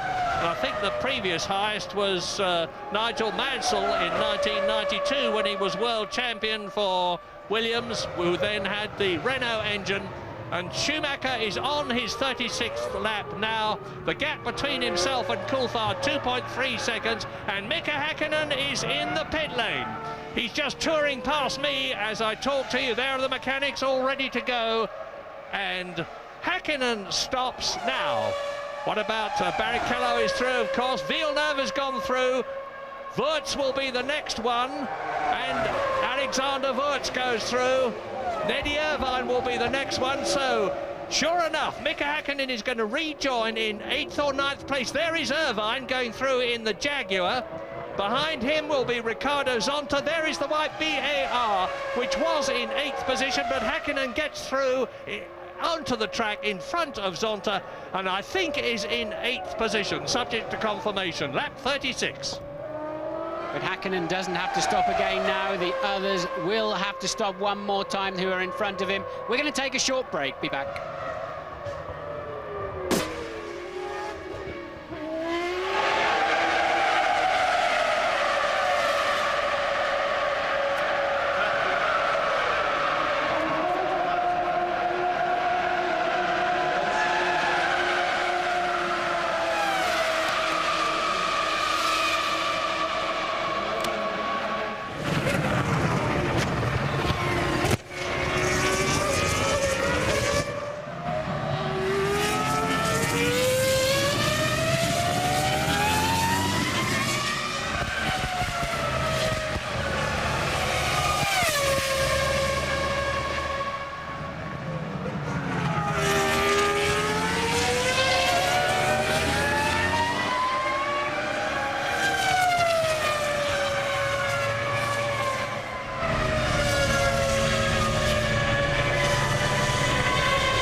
Lap 38 out of 56 and almost in the same shot. Michael Schumacher, yes, they are in the same shot.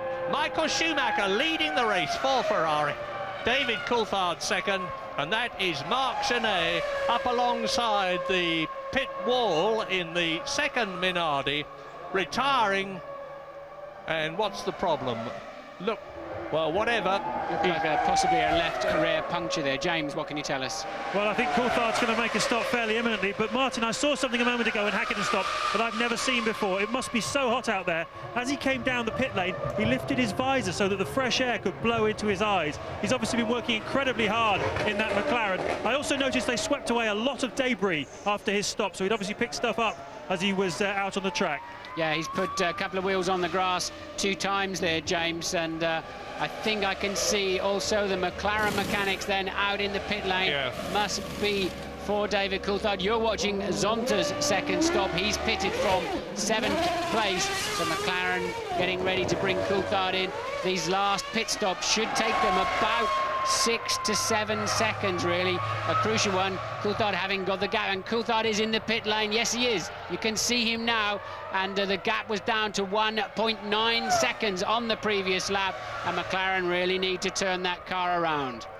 And while you're watching this pit stop, I'll tell you that there is no Benetton in the top 6. Villeneuve is 4th. So he's on 3 World Championship points. If he can stay there and Benetton do not get a car in the top 6, BAR will move up to 4th position in the Constructors' Championship. Yeah, Villeneuve's got to stop again yet, Mario. I don't think he's got a prayer of 4th place today. If both McLarens and both Ferraris keep running, they're all squabbling for 5th and 6th places, the rest of them, because Häkkönen's stunning speed in the middle part of this race has enabled him to bring himself up into contention, and he's got a look at the back of Barrichello, I would say, for that final podium position, and Villeneuve pits straight away. With Eddie Irvine presumably still to come in for a second stop, moving up into 4th position as the French-Canadian stops the BAR Honda. The mechanics reach into the side pods to remove debris. Out he goes, 7 seconds. And Villeneuve will rejoin, I think, in 7th or 8th position. He's back on the track into the slow turn 1. Lap 39, Schumacher leading. Coulthard's been in and out. And this then is Michael Schumacher lapping, I believe, Johnny Herbert. So yeah. Herbert then, and he goes straight in the pit lane. So Schumacher pitting straight away after Coulthard stop. James, are you there? Yeah, once again, a tiny bit earlier than we expected, and it's in reaction to an extremely good pit stop by the McLaren team. Michael Schumacher comes in. Now, Coulthard is still a danger to Schumacher in this race. They need to turn this car around very quickly. It's a beautiful stop by the Ferrari team. Schumacher now chasing his 9th victory of the year. The only time he's ever done that was back in '95, of course.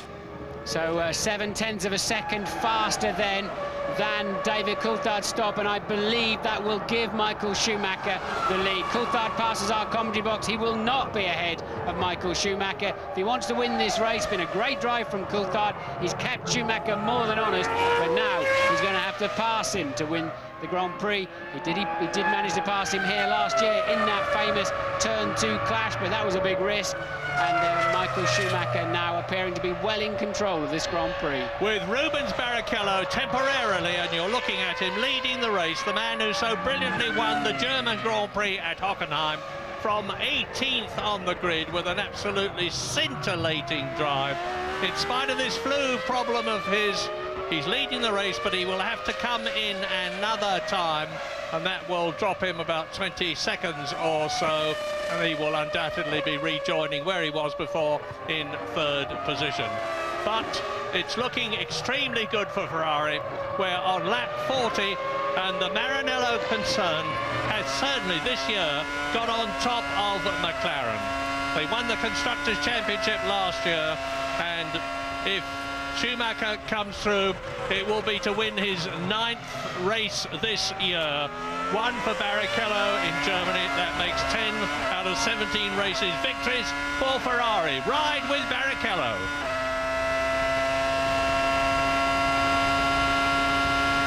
On the anchors, about 4G deceleration, come down 5 gears, and make sure you hook up to the white line on the apex as you pop over the crest. They have huge understeer through there. They just give it all the lock they can, and then the circuit opens up and take the line and reduce the load, the torque coming through the steering wheel, and let the car go and accelerate forwards. It's a feeling you get through your hands, through your backside, through your feet as the car. These cars are so pure, they give you so much information, and you just get a feeling of what you have to do next. And in the pits comes truly from a truly awful day of 15th position then for his third pit stop of the afternoon. The first one was for a nose, having tripped over somebody on the first lap. All gloom in the Jordan pit, I'm sure, for the last Grand Prix of the year, with Heinz-Harald Frentzen having long ago retired. Jarno Trulli clearly not going to get any World Championship points, and their rivals BAR, who are already ahead of them in the Constructors' Championship, stretching their lead and bidding fair to get ahead of Benetton too. As you watch Rubens Barrichello and Ferrari getting ready for another stop. Now here is Johnny Herbert, 11th place, followed by Fisichella.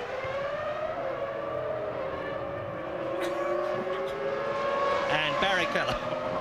Barrichello in the pit lane then. He'll be looking for the line down to 80 kilometers per hour. And even that, I've stood in front of these people while they're doing practice stops in the warm-up, and it still looks terrifying standing just in front of a Formula One car coming towards you at 50 miles an hour. And they have to stop on the marks, and it's another low. No, there's a problem there for Barrichello. That's a slow stop. Did not get it into first gear, had no confidence to get away, and that gives Häkkinen an even better chance to have a run at Barrichello. James. Well, it didn't get it into gear, simple as that. The car was sitting there. I think Rubens was caught by surprise. Couldn't quite see whether the lollipop man, who normally is supposed to instruct him when to put the first gear in, whether he did that job or not. But Rubens, I think, was just half asleep. It must be really, really hot out there, guys. And here is the battle now. Michael Schumacher and David Coulthard, they have both stopped twice. Rubens Barrichello has rejoined, of course, and we're on lap 42 then. 14 laps at the end of this one to go, each of them 3.4 miles long. And there is Rubens Barrichello. So he is in third position, and we're riding with him now. Now look at the line, look at the speed, listen to that V10. And the big story now then is two McLarens chasing two Ferraris. Can Häkkinen pull back that gap until Barrichello gets round to the start-finish line? We can't tell you exactly what the gap is back to Mika Häkkinen in fourth place, but we do know that Coulthard was just 1.7 seconds behind Michael Schumacher. Up there between first and second, Barrichello will be running third, and Häkkinen has a chance to home in on him and take that final podium position. And I think Villeneuve's looking the best bet for best of the rest. And listen to how close their times are. Michael Schumacher, last lap, 1 minute 40.5. David Coulthard, 1 minute 40.53. Well, they're within 5 thousandths of a second of each other. And now Michael Schumacher has gone marginally quicker to increase his lead by 0.2 of a second as he goes into the 43rd lap, with Schumacher pushing Rubens Barrichello some 10 seconds behind David Coulthard. Mika Häkkinen, the fastest, no, not quite the fastest, by 1/10 of a second in fourth position. Jacques Villeneuve fifth. Eddie Irvine still in the points for Jaguar in sixth position. Johnny Herbert still running in 11th place. So there's the gap then, 19.7 seconds is Häkkinen behind Barrichello. I don't think he's got enough laps left, Murray, but he can have a good go if he can pull out the kind of speed he was mid-race. But of course then he was lighter on fuel than his three rivals ahead of him.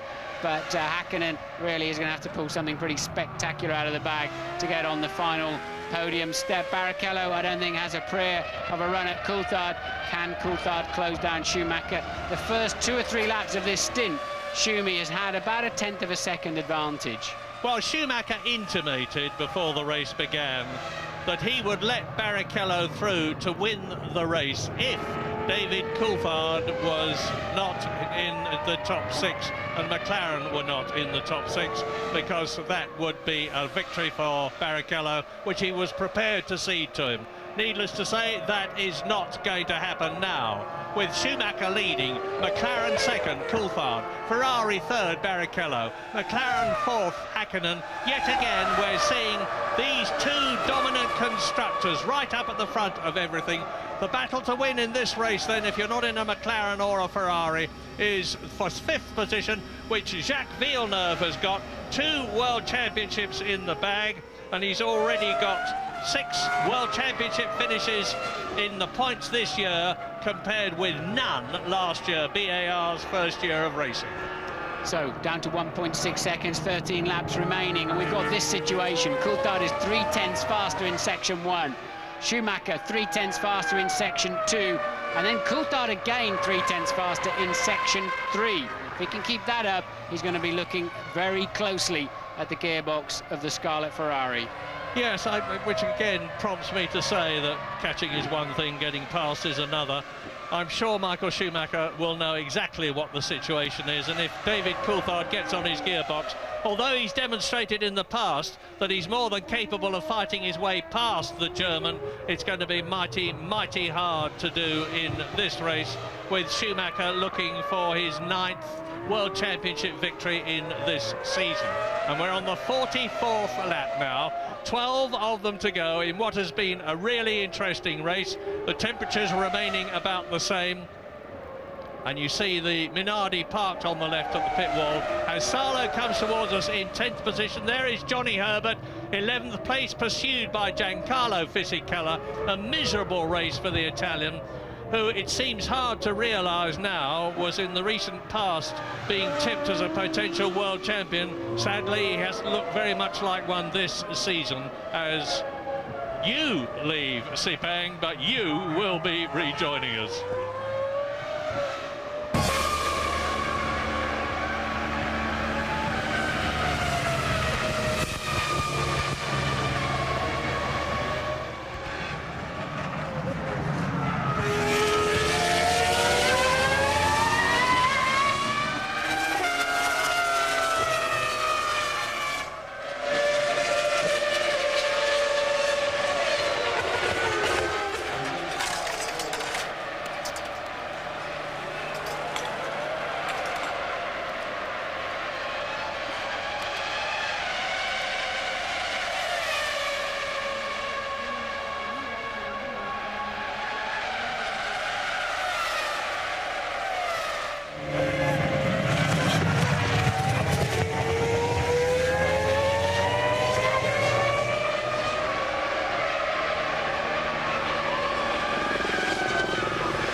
Lap 46 out of 56. Ferrari looking mighty good for the Constructors' Championship, but not necessarily mighty good for a victory. Michael Schumacher in the red Ferrari on the left leads David Coulthard, who has now got the gap down to under 1 second. Michael Schumacher has got to keep all his famous cool, make sure he gets the line right, the braking points right, accelerate away, give David Coulthard no opportunity to get past, because Coulthard, notably in France this year, has demonstrated that he's more than capable of getting past the triple world champion.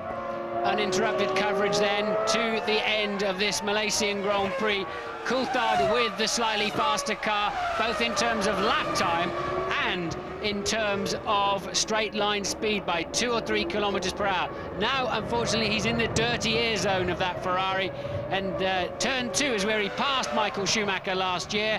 They're going through turn 2 right now.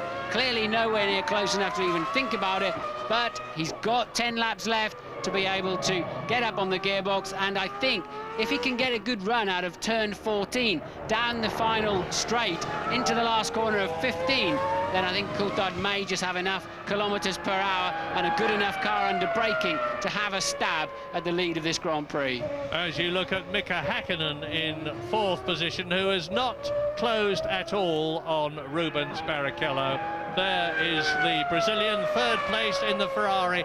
The gap between them, 19.6 seconds. So Rubens has got the message, and he's continuing to hold off Mika Häkkinen, and Villeneuve is now lapping it in the BAR to within 1/10 of a second at exactly the same time. Yeah, so Villeneuve then down in 5th place. As you say, Häkkinen appears to have completely lost momentum after that stop. He's now on the same fuel load as everybody else.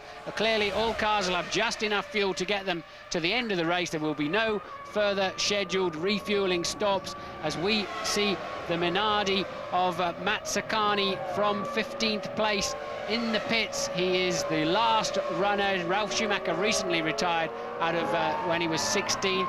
So now 7 retirements then in this Grand Prix, and Zonta in the boonies. Yeah, so no points for him, not that he was likely to. He was in 9th position, but Villeneuve is still holding the fort for BAR. Wurtz, the top Benetton, is in 7th position, and Fisichella is down in 12th position. Nasty place for that car, clearly an engine failure there for Zonta, no mistake from him, but a nasty place to stop and have a truck into the gravel trap. They're coming in there just under 190 miles an hour with a totally unsatisfactory runoff area there, but Coulthard still homing in on Michael Schumacher. No sign they'll think of the safety car. They will clearly recover that car of Zonta's under double waved yellow flags indicating marshals in the danger zone, and they must slow down. Louise. We're used to seeing Williams running at the front of the field. Obviously, that's not been the case today. Jensen out earlier on, and as you mentioned, Ralf Schumacher's just retired as well, having spent much of the race running around at the back of the field. It was a problem with his BMW engine. I have to say that's a fairly rare problem with the BMW engine, because they've made a fantastic return to Formula One on the whole. The team will still finish 3rd in the World Championship, and I think at the end of the day, that's something they can feel justly proud about. Well, Michael Schumacher and David Coulthard are closing now on Giancarlo Fisichella in 12th position, who's battling with Johnny Herbert, and there could be a traffic problem which could change the positions of these 2 lead cars. Michael Schumacher can see it coming, but of course David Coulthard on the left there can equally see it coming, and they'll be planning ahead to try to work out how best to get past the cars in front without the positions changing from Michael Schumacher's point of view. Lap 49 out of 56. Gap 0.6 of a second. Well, it's visual, look at it. Yeah, Coulthard with the better car under braking, no doubt about it. 3 to 4 Ks faster down the straight, better under braking. He's losing in the middle sector of this lap through 7, 8 and 9 turns. But I think if he gets a sniff, he needs a bit of a help from back markers or something to get a sniff at Michael down one of these straights. He's got the better car when he gets there, to the end, into those tight corners. Yeah, Michael knows that as well as David does, and Michael is just as determined to win this race as the Scotsman is, because Michael Schumacher made it very, very clear that unless very unusual circumstances obtained in this event, he was going for his 9th win of the year. He's looking good at the present moment. He's on lap 49. There are the comparative times, and you can see that there's virtually nothing in it at all. They're both lapping now considerably faster than Rubens Barrichello, who is continuing to be caught by Mika Häkkinen, who's got the gap down to 18 seconds. But Häkkinen, even if he closes at a second a lap, which he's doing at the present moment, is not going to be able to get close enough to Barrichello before the end of the race to have a chance of taking 3rd position away from the Ferrari. But now, look, there is the traffic situation, and you see Johnny Herbert and Fisichella being caught by Schumacher there, David Coulthard there, as they come out of the Penang Straight into the Kuala Lumpur Straight. Yes, that bad stop of Johnny Herbert's cost him 10, 11 seconds and at least 2 places. So Irvine in the sister Jaguar still in a point-scoring position up there in 6th. Johnny unfortunately down in 10th with that appalling stop when they could not get the fuel nozzle out of the car, as Coulthard, as usual, edges closer in 1 and 2. Then you get a yo-yo effect. Obviously, Michael will always be on the throttle. Couple of cars, and who's that off? That's a big one. That's a Jaguar. That's a Jaguar off into the barrier, and it looked... well, the steering wheel is out, so it's Johnny Herbert. Johnny Herbert, and he's thrown the steering wheel out. That is definitely the Englishman. What an awful way to finish his last Grand Prix in Formula One. But thank heavens he looks perfectly all right. Very bad damage to the car. Here's what happened as Johnny Herbert... Look. Oh, that's a rare suspension failure. And Johnny, absolutely nothing he can do is hit the brake pedal, and the rear wishbones have given way and just pitched him into the tyre barrier. And a really nasty incident there for Johnny Herbert. There's going to be a lot of carbon fibre debris on the racetrack. And thank heavens you can see that Johnny, the most popular man in Formula One, without a doubt, seems to be perfectly okay. Has he got a bit of a problem with his leg? Yes, he has, because they're carrying him off the car. We're on lap 50 now, back looking at the battle for the lead temporarily, as Johnny is carried off. The adrenaline got him out of the car. Obviously, I don't know whether it's a sprain or a break, but yeah.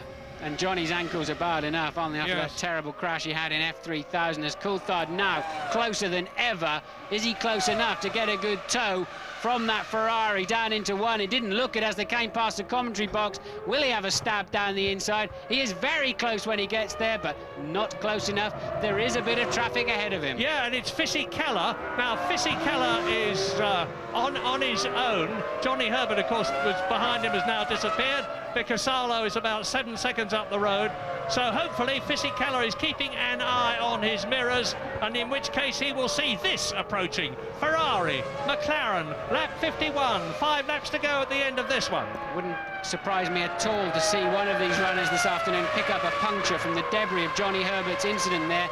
That rear suspension failed very early on into the braking zone. There will be a lot of shards of carbon fibre, and I think they're still looking at Johnny. I don't think he's in serious danger, but clearly has hurt his left leg in some way. What a terrible end to his Grand Prix career. That's not fair. No, she's 163rd Grand Prix, and he more than deserved to get out of it in the points in good condition. But Fisichella is lapping some 2.3 seconds slower than the 2 cars bearing down on him, and any moment now he's got... Yeah, sorry, I was saying Coulthard lost an edge there somewhere in this lap, and it's a crucial lap because it's the one where I believe they're going to clear that back marker, and the one where Coulthard needs to be closest to Michael Schumacher. Will Fisichella yield going into the last corner? No, he will not, and that gives Coulthard the chance to reclose that gap and be there when Michael Schumacher has to clear. Yes, now he moves over. Yeah, Fisichella sees them, courteously moves over, and the battle now continues. We're on lap 52 in this 56 lap race. The 2 leaders, Michael Schumacher going for his 9th win of the year, David Coulthard going for his 4th win of the year, have got a clear track in front of them because Mika Salo was some 8 seconds in 9th position ahead of Fisichella, and they are lapping. The time difference between Salo and Michael Schumacher is about 1.5 seconds. So it looks as though, with luck, they're going to have a clear track until the end of the race to resolve this battle. Remember, it was a fantastic battle in the closing stages of the Japanese Grand Prix between Michael Schumacher and Mika Häkkinen. Now it's Michael Schumacher against David Coulthard, Mika Häkkinen's teammate. Tough call in the Jaguar pit. They got Irvine up there in a 6th place, a point scoring position. They've seen quite clearly a structural failure on Johnny Herbert's car. Did he have a knock earlier on? There was a big drama on lap 1 of the Grand Prix, where a lot of cars got together that could have given some damage to Johnny Herbert's car. If I was the Jaguar team boss, I think maybe he's got more information. I guess they'll have to leave Irvine out there. It's difficult, you know, just looking at television pictures to see what the gap is between them. It looks to me as though Michael Schumacher has got the race under control at the present moment. He's just coming up to complete his 52nd lap, and the gap between them was 0.8 of a second. Over the painted grid on the tarmac now, he's very Salo. Maybe I was wrong. They are going to catch Mika Salo as Fisichella in the background recedes into the distance. And yes, the gap has gone up. It's gone up from 0.6 of a second to 1 second, so that's practically doubled it. And Michael Schumacher still leads on lap 53 with Barrichello out on his own. He's still being caught by Mika Häkkinen, but at the rate of about half a second a lap, and he's still 14 seconds ahead of the second McLaren. Race order: Schumacher and Coulthard that you're looking at. Barrichello 14 seconds behind them. Häkkinen 15 seconds behind Barrichello. Villeneuve still in the points. 2 World Championship points, which would equal the Benetton score, and it would therefore be decided on places who'd won the Constructors' Championship, and who is 4th in the Constructors' Championship, and I think off the top of my head it would be to Benetton's advantage. Eddie Irvine still, fingers crossed, for that 1 World Championship point, which would really lift the morale at Jaguar to give them something to look forward to over a long, hard winter now under the new management of Bobby Rahal from America, who is going to be in charge of the Jaguar team. And there is Jacques Villeneuve alone on the track. He's 15 seconds behind Mika Häkkinen. He's 7 seconds ahead of Eddie Irvine, whose car you just saw briefly flash into view in the background, as the leaders are very close to coming through to completing their 53rd lap. No change in the temperature. You heard from Martin earlier on that there was a 25% possibility of rain. Well, thank heavens that has not happened. Jacques Villeneuve, then world champion 1997, who's invested so much of his time, effort, and I'm sure his personal considerable fortune in the BAR team, is at last seeing some return. I suspect he's added to his personal fortune driving for BAR, but he certainly invested a lot of time and energy, as you say, and Matt Saccani drops out of a current 13th place, so unlucky for him, and only a dozen runners then in this race, which is proving to be a bit of a car breaker. Retirements in order: Pedro de la Rosa, Pedro Diniz, Nick Heidfeld, Heinz Harald Frentzen. There is Salo being followed by Schumacher, and Coulthard coming up to lap him. Continuing with the retirements: Frentzen, Jenson Button, Genet, Ralf Schumacher and Ricardo Zonta. So both the Williams BMWs out of the last race of the year, as Schumacher now sets about deciding where he's going to get past Mika Salo, who will certainly see the German and the Ferrari in his mirrors and move over.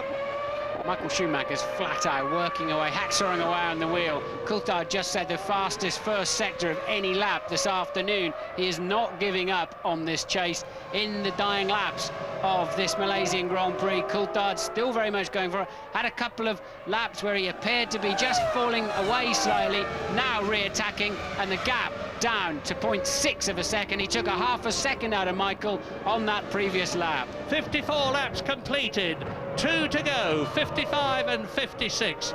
Yes, certainly David Coulthard took a second out of Michael Schumacher, but to get past the German and the Ferrari when the performance of their cars is virtually identical is going to be an absolutely Herculean task. Barrichello continuing to run in clear air, and clear air behind him in 3rd position. The prospect for Ferrari: 14 World Championship points, 11 more than they need to clinch the Constructors' Championship, as Michael Schumacher keeping cool, trying to in this heat and humidity. But as I said earlier on, he's the fittest man in the race. He said before it began that he expected and hoped that the humidity and the heat would affect him less than virtually all the other drivers, and he's only got about 4.5 miles to go now before the checkered flag and his 9th win of the year. But there's many a slip twixt cup and lip, and I have seen Grand Prix lost at the very last corner. who'll ever forget Monaco when Jack Brabham had victory stolen from him by Jochen Rindt a long time ago, but the circumstances were not dissimilar.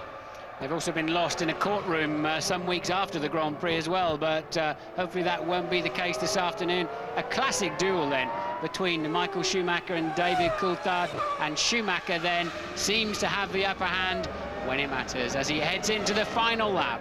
Final lap 56 in Malaysia. Now, David Coulthard will never give up. Of that you can be absolutely sure.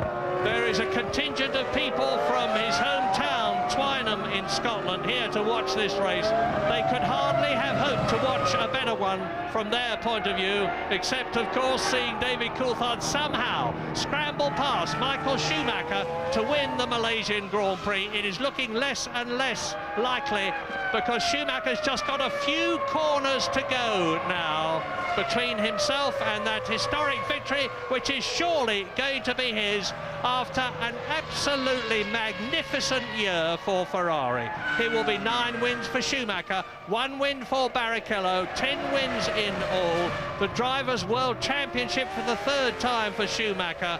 The Constructors' World Championship again for Ferrari, and he is almost home. And they're still in the 1:39 at the end of this race. It's last year's record lap. They've been doing that all through the afternoon. Absolutely incredible pace in this Grand Prix as the new Bridgestone tyres are working extremely well. It's lifted the pace, and these drivers certainly have. Maybe the World Championship was over for the drivers, Murray, but they have not given an inch this afternoon. The Ferrari flags, as everywhere, are waving as Michael Schumacher enters the last corner of the last lap to win the last Grand Prix of the year 2000 in glorious style for himself and Ferrari. Schumacher wins in Malaysia as he won in Japan and America and Italy. He has won 4 races on the trot now, to add to the other 5 races that he had previously won this year. In the background you see Rubens Barrichello making it a glorious 1st and 3rd for Maranello for Ferrari to give them the World Constructors' Championship without a shadow of a doubt, with 11 points clear on top of the 13 advantage that they already had. Mika Häkkinen, there he is in 4th position. A superb drive. Remember that time penalty that he had. And Jacques Villeneuve is going to come through and finish in 5th position. 2 World Championship points. It's going to be nip and tuck as to whether Benetton or BAR take that crucial 4th place in the Constructors' Championship. And Eddie Irvine will be in 6th position to score again for Jaguar. So McLaren lost 16 points, 6 from Coulthard's disqualification in the Brazilian Grand Prix, and 10 after Häkkinen's technical problem in the Austrian Grand Prix. So still, Ferrari would have won that world title with that point advantage. We're going to take a quick break and we'll be back.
Drivers for the last Grand Prix of the 2000 season, the Malaysian Grand Prix. It's Michael Schumacher, David Coulthard, and Rubens Barrichello. Michael, many may congratulations. The Constructors' Championship, your 9th win this season, equals the record. It must be because you're worth it. Thanks to remind me to our L'Oreal advertise. Yeah, you see, he's doing good. Huh? Yes, we wanted to win this race. We did it. A very tough race, very tight race. I mean, DC really pushed from the first to the last lap. So did I, and that meant a flat-out race, very, very tough physically, car-wise, and everything. And yeah, we did it. We won the Constructor Championship after all. Not by just taking 3 points, by winning and becoming third. That's just, I think, the right result, what the team deserves, honestly, to my view. Now, obviously, at the end of the first lap, you must have been rather surprised to see both McLarens in front of you. Did you know that Mika had jumped the start? No, I mean, I can't look in the mirrors at this moment, and he's just behind me, these 8 meters, 10 meters, so for me it's impossible to see the same as when David had the same situation in India. I cannot judge that, because you concentrated on the light and on what you're doing, and then you start to watch two other guys, what they do. I didn't have a very good start. I mean, I was suffering, not really to get off well enough. Not of wheel spin, just not got a good going. But anyway, I mean, we went third after DC outbraked me from the outside, and then we just had to watch what the strategy can do for us.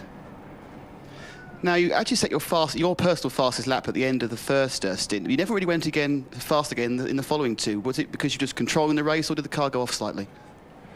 No. It might be the tyres. The tyres become better when they get older. It could be a factor. And I did more laps on my first set than I did on the other set of tyres. I guess it's that. Plus, in the last stint, I mean, I saw the gap, I judged it, and obviously you don't go for 100% because you don't want to make a mistake, and doing 100% drive is easy, so you just go this little bit slower, which means the lap times are a little bit less. Thanks, Michael. David, so near yet so far. You were pushing all the time, and a very, very different strategy from your teammate. I mean, how did McLaren come up with that idea? Well, unfortunately, we didn't intend stopping anywhere near as early as lap 18. But when I ran off the circuit coming out of turn 6, I filled the left-hand side of the car with grass, and the temperatures were going up for 5 laps, and then it sort of stabilised. But the team felt it was better to to take the gamble, and even though we knew obviously we'd lose time, it was better to lose time and make sure you could guarantee the engine would make it to the end. So it's disappointing because then it could have been a bit closer, but that's the way it works out. If I should have kept the car on the circuit. Now, at the end of the race in the weigh-in, we saw you having a quick word with Michael. What did you say? Well, to be honest, I was just apologising to Michael for the year. You know, we've had some differences, and I'm embarrassed that sometimes I was maybe saying things too publicly and not going to talk to him face to face. And it was just really to we're at the end of the season, to apologise for that and to say he's a great champion, and I look forward to competing against him next season. David, thank you very much. Ruben's a very strong third place, especially considering you've not been feeling well all weekend. I mean, how were the conditions out there today? Well, the conditions were hot, and as you said, I still have a little bit of flu. And I was worried at the beginning of the race because, you know, my conditions were not great. But the car felt great the whole time, and, you know, I could keep quite well the pace. I lost time on my second pit stop due to the fact that I couldn't get first gear, which was a shame because I was closer to the battle. But I'm pleased. My season went very well, and to finish a strong third position in this race means, you know, we're going to start next year in a good position as well. Rubens, thank you. Michael, after Suzuka, you said you hadn't planned a party. I believe there's a huge party planned tonight. Do you intend to let your hair down? I intend to change my color, but I don't see the point for taking away the hair. I mean, whoever wants to do that, it's fine, but it's not my intention. I think you can celebrate in different ways, and we will celebrate, I think, in a big way tonight. The poor guys have first now to pack up everything because everything has to be shipped out tomorrow.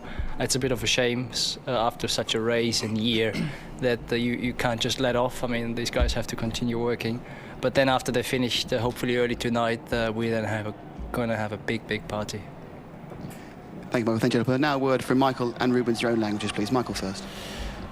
Ja, er zal allemaal wel een klein feestje komen vanavond, maar morgen moet alles alweer richting Europa. Dus erg lang kan er niet gefeest worden. Een kleurspoeling zit er nog wel in bij Michael Schumacher, maar zijn haren blijft erop zitten. Staat hem trouwens wel aardig, zo'n pruik. De man die de grote prijs van Maleisië won. Eigenlijk ging alles goed. En aan het einde zag hij natuurlijk wel David Coulthard dichterbij komen. Maar hij wist wat de marge was. Hij wist wat de Ferrari kon. Dus de zege kwam nooit meer echt in gevaar. En David Coulthard, toch wel opmerkelijk, bood meteen na de race even zijn excuses aan Michael Schumacher voor alles wat er dit jaar voor is gevallen. Verbaal gezien. Hij zei letterlijk, ja, sommige dingen had ik gewoon maar beter gewoon recht in het gezicht van Schumacher kunnen zeggen. In plaats van dat tegen journalisten te zeggen. Nou, dat is toch een opmerkelijke uitspraak, Jan. Ja, dat is wat ik net bedoelde. Hè, dat vaak 1 of 2 maanden na de race, maar ja, je ziet het nu al, het is een paar minuten na de race. Is er gelijk die relativering van ja, per slot mogen we allemaal blij zijn dat dit ons vak is. En dat we dat op dit niveau kunnen bedrijven. Dat is toch over het algemeen wel de rode draad die door de opvatting van de rijders heen loopt. Dat men toch altijd erg blij is dat ze gewoon autocoureur mogen zijn. Dat ze gewoon in de Formule 1 mogen zitten en dit allemaal mee mogen maken. En dat merk je door de regels heen natuurlijk af en toe bij Schumacher en ook uiteraard bij Coulthard. Maar ja, over het algemeen is het bijna vanzelfsprekend dat achter bijzondere prestaties zitten altijd bijzondere mensen. Deze heren zijn 1, 2 en 3 geworden op het hoogste niveau van de autosport. De laatste race van het seizoen weliswaar. Maar in ieder geval toprijders. Dus daar mag je ook een beetje topmentaliteit van verwachten. De excuses dus van David Coulthard, nou, die zijn volledig op zijn plaats en geaccepteerd door Michael Schumacher. En volgend jaar komen ze elkaar dus gewoon weer tegen op de baan. Dan zal Schumacher wederom voor Ferrari rijden en David Coulthard weer voor McLaren. Oh ja, Rubens Barrichello zat ook nog achter de tafel. Hele weekend al last van een griepje. En het was in zijn woorden hot in de auto. Nou, uiteindelijk werd hij nog keurig derde, Rubens Barrichello. En zo kwam de constructeurstitel dus duidelijk bij Ferrari. Niet door die 3 puntjes die ze eigenlijk nodig hadden, maar gewoon duidelijk eerste en derde in stijl afsluiten. Jan, ik heb ervan genoten dit seizoen. Het was een lang seizoen, maar wel een mooi seizoen met een terechte wereldkampioen. Vat ik het zo goed samen? Ja, zeker. En ik denk dat normaal gesproken willen we natuurlijk altijd die climax in de laatste race hebben. Dat daar het kampioenschap beslist wordt. Maar ik vond dit ook wel wat hebben, dat deze laatste race, dat je gewoon eens eventjes kon zien wat er zou gebeuren als iedereen gewoon helemaal zonder die belangen van het kampioenschap losjes kon presteren. En zo'n losse opvatting waar rijders toch eventjes een klein beetje van schuldgevoelens vrij proberen te komen in zo'n laatste persconferentie waar iedereen nog eventjes gewoon heel eerlijk en oprecht nog even ventileert. Dat heeft toch ook wel wat. En als nu het kampioenschap net beslist zou worden, zou die spanning daar toch nog een beetje omheen hangen. En was niet iedereen zo toegankelijk en onbevangen. Goed, nog één keer de hoogtepunten van de grote prijs van Maleisië. Johnny Herbert voor de stad, nog niks aan de hand met zijn vrouw Becky. Zijn laatste Grand Prix dus in de Formule 1 en dan de 2 camphanen. De jumpstart, de valse start van Mika Häkkinen, waar hij later een stop-and-go penalty voor krijgt. Coulthard pakt ook meteen Michael Schumacher bij de start.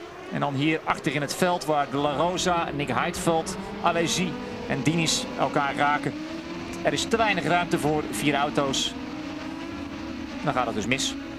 En De La Rosa ligt eruit en Verstappen kan door. Tikte Heidfeld aan en daardoor schoot Heidfeld achterop bij Alesi en kwam ook Diniz in de problemen. Kijk, en ondanks deze spin ging het toch verdomde goed bij Jos Verstappen. Ja, want als hij die spin niet had gehad, wie weet wat er dan nog mogelijk was geweest. Hij heeft heel lang dicht achter Herbert gezeten, dus wellicht dat hij daar misschien voor had gezeten. Hij moet dus binnenkomen voor een stop-and-go penalty. Lag op dat moment op de 4e plaats. Coulthard had al snel de leiding overgenomen. En dan hier het uitstapje van Heinz-Harald Frenze. En voor hem zit het er al heel snel op. Illustratief voor het slechte seizoen van Jordan. Ja, en Häkkinen zat dus op een 1-stop strategie. En aanvankelijk ook David Coulthard. Die is alleen binnengekomen dat hij door het gras was gereden. Dat zullen we wellicht zo nog zien. En hij moest dus gewoon zijn luchtkasten waar de radiatoren in zitten, die zijkasten waar u hier in kijkt, die moest hij even leeghalen. Er zat gras in, de temperatuur liep te hoog op. En ze besloten toch maar het zekere voor het onzekere te nemen. Volgende uitvaller is dan Jensen Button. Dus balende gezichten bij Williams, want hij had nog een kans op de 7e plaats in het wereldkampioenschap. Alexander Wurz reed een goede race, maar kon Häkkinen niet achter zich houden. En hier Jos Verstappen vechtend net achter de punten op de 8e plaats. Villeneuve, uiteindelijk zou hij 5e worden. En Coulthard gaat dan op jacht naar Michael Schumacher. Prachtig moment natuurlijk, Villeneuve, altijd zorgend voor spektakel. Maar ja, hij moest Häkkinen wel voorbij laten gaan. Pitstop van Ferrari brengt Schumacher voor Coulthard weer op de baan, zoals gepland. Dus op dat moment gaat alles nog goed voor Ferrari. Ja, en hier kampt op dit moment dus Coulthard met de hoge temperaturen van zijn motor. Afscheid van Ralf Schumacher. Parkeert de wagen in de garage. Er komt geen wagen van Williams vandaag aan de finish. Toch hebben ze een mooi seizoen achter de rug. Dan in de grindbak Ricardo Zonta. Hij redt het niet. Villeneuve wel. Want die werd dus 5e. En dit is toch wel een heel angstig moment. De achterwielophanging aan de rechterkant bij Jaguar breekt af. Dus schrikken ze. En Johnny Herbert met een pijnlijk linkerbeen. Nou, laten we hopen voor Herbert dat het allemaal meevalt. Maar het zag er lelijk uit. Dan de uitvallen van Marc Gené en vervolgens ook Gaston Mazzacane. Ook Minardi haalt het niet met 2 wagens. En hij op koers voor de zege. Michael Schumacher hier voor de 9e keer als eerste langs start en finish dit seizoen. Wat een jaar, wereldkampioen voor Ferrari. Dus is iedereen blij. Nu kunnen de pruiken tevoorschijn komen. Mevrouw Schumacher en mevrouw Barrichello 1 en 3. En hier David Coulthard, de nummer 2 op het erepodium.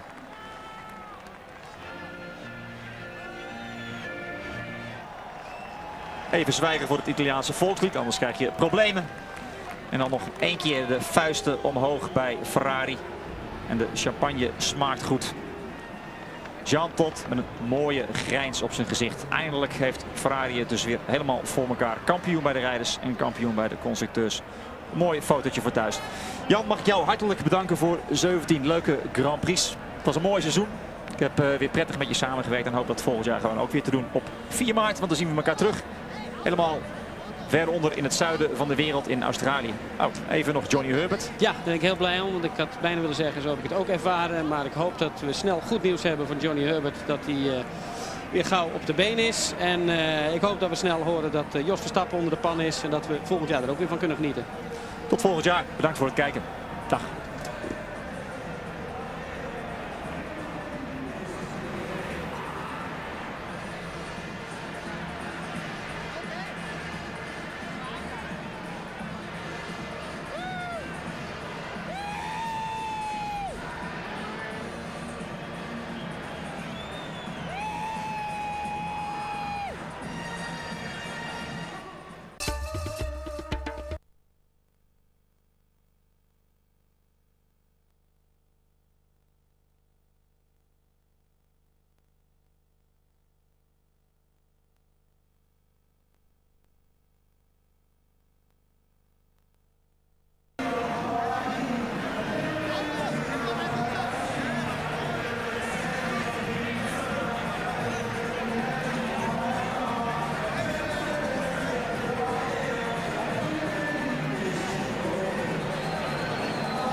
Miguel, a very tough race, your last one for a year or so.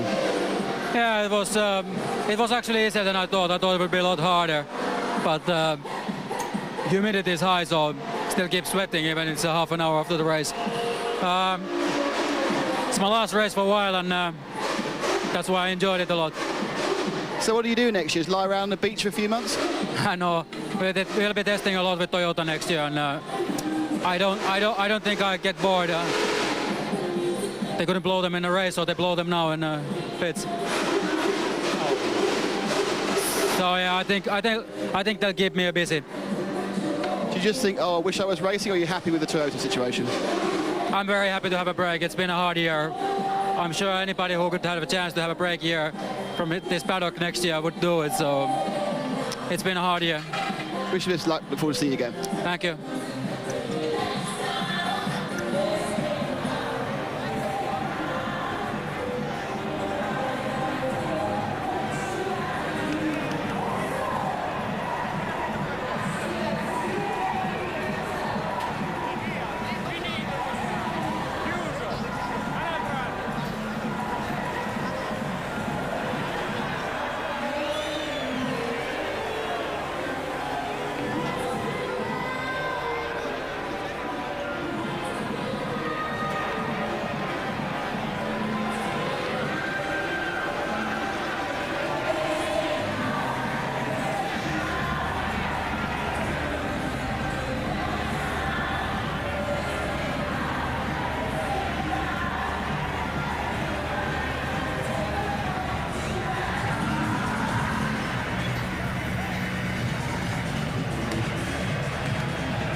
And you are back with us in London. Stand by for your last chance to enter our competition. First, let me just confirm the result of the last race of the season, the Malaysian Grand Prix. 4 out of the last 4 for Michael Schumacher. First time, by the way, he has won the last race of the season.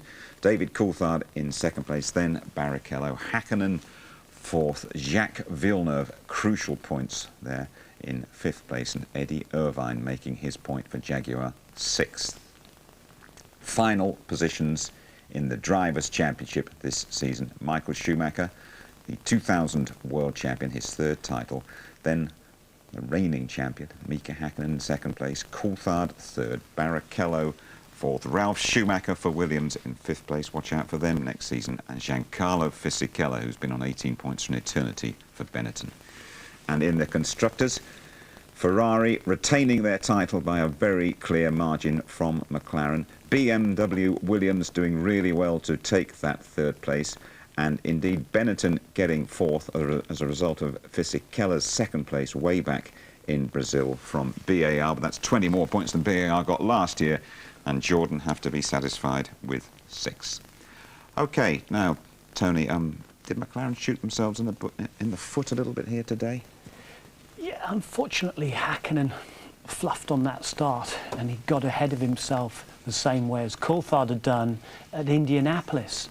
And then, as we'll see in a little while, David Coulthard had run wide when he was really putting the hammer down. So without that, as Martin had said, Hakkinen might have been inside. It was a tall order anyway. They needed to finish first and second.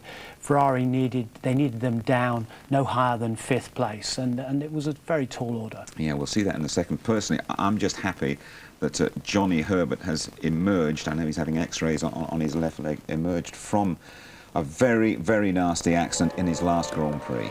Well, it's difficult to know what happens, but you see that left rear of the car disintegrate and just pitch him into the barriers here. It's a buckaroo job. It's nearly going end over end.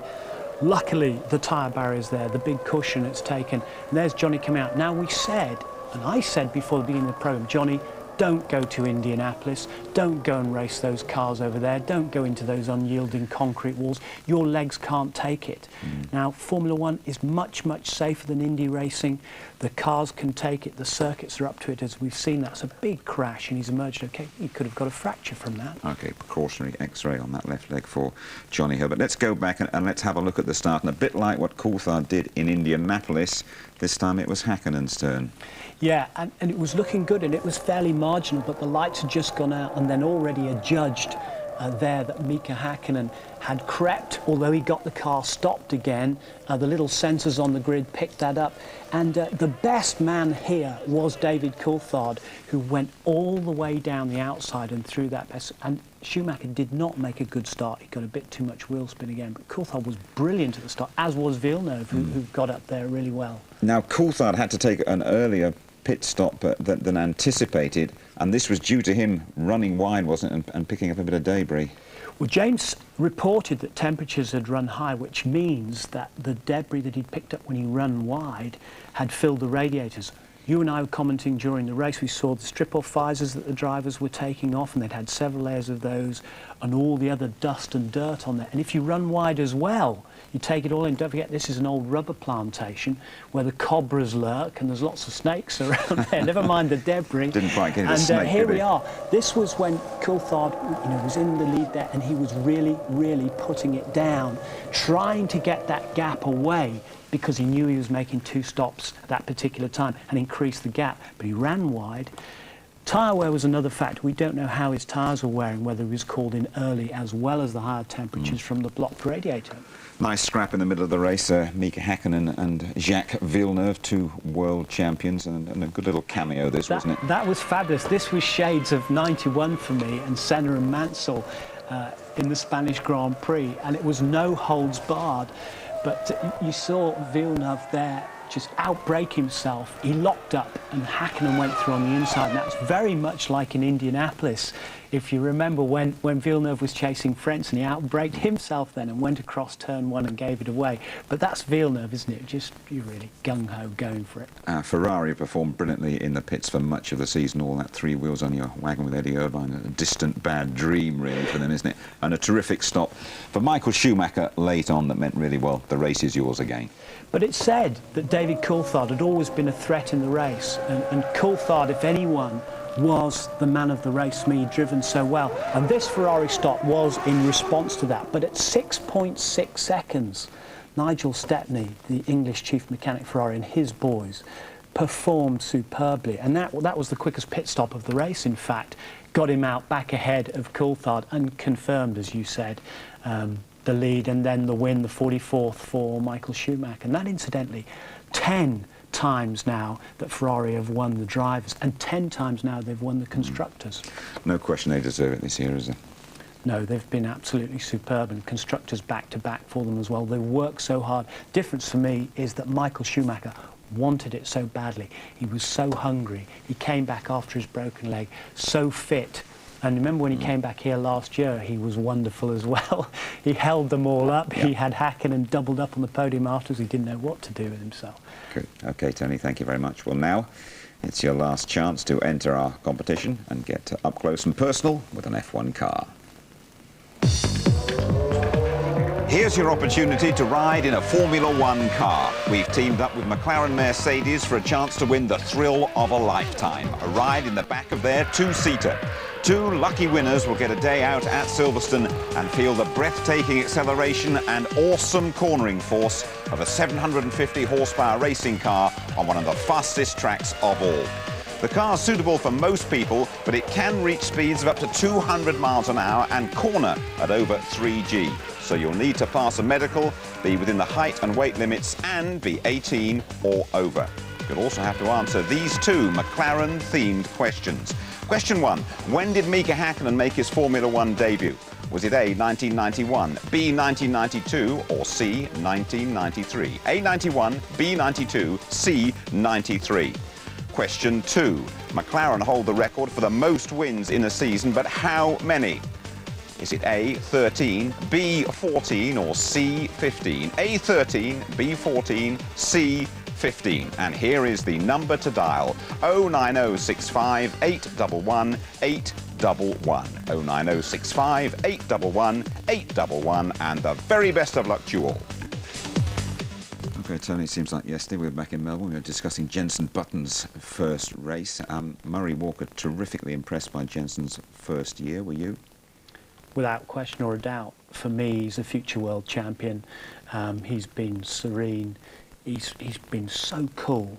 And Johnny Herbert paid tribute to him actually earlier in the week in Malaysia, and he said he's got everything. He said he's still a bit ragged. He still gets out of control. He said he's a bit like Mansell that way, but he's got lightning reactions and he gets the car back. And the key to it is nothing has fazed him. And look what he did at the really difficult circuits like Belgium in Spa, where he was up at third on the grid. He was just magic. Again, remember back to Australia, we were talking about the all-British team, the Jaguar team, a real sharp learning curve for them this year, though. Well, Monte Carlo, they scored points with Irvine. Now they've scored a solitary point here. And I think that they're going to get better and better. They're planning this new facility up at Silverstone, which will be magnificent. Once they get it sorted out with the wind tunnel as well, I'm sure they're going to take it even further forward. Ron Dennis has had a bit of a public smacking, hasn't he, over there in Malaysia. Do you expect McLaren, though, to hit back next year, finally? Ron's been plotting that for the last 3 races, and I don't really think he can complain, you know, about him looking at the political side of it and how in Japan what he was trying to do. See what he was trying to do. But he has had a slapping, as you've said. They lost pole position here. Now they've lost the race. Now they've lost the constructors. He'll just be thinking about 2001, how they can build the best car, how they can fight back, plotting revenge. And despite the 3rd world title, Schumacher back as strong as ever next season?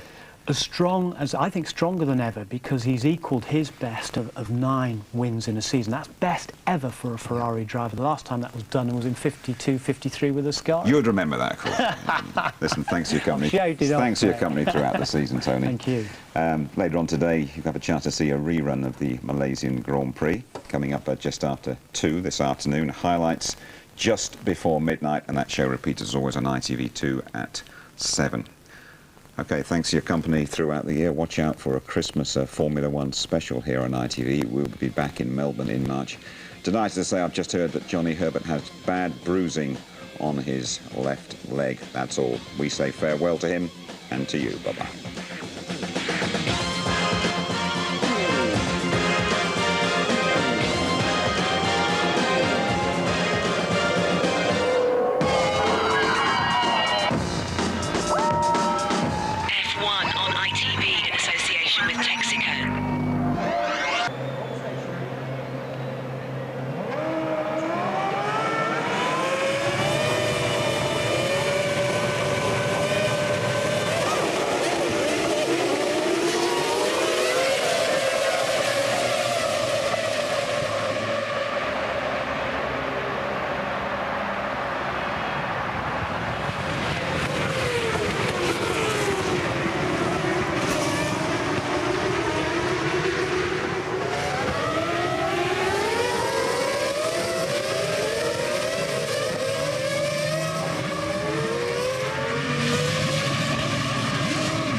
Nick Heifeld spoke to you before the start. You wanted a bit of luck. You didn't get any. What happened in that second corner? Yeah, I did get very narrow in the second corner. There were a lot of cars around me. I was catched in the middle. I had Joe on the left and the arrows on the right-hand side. Then I just no more space. I don't know what happened with another Sauber who was involved as well. It's pretty difficult to see it very good from this angle, but I think it was just too many cars at the same place. Very bad luck. Thank you. Thanks.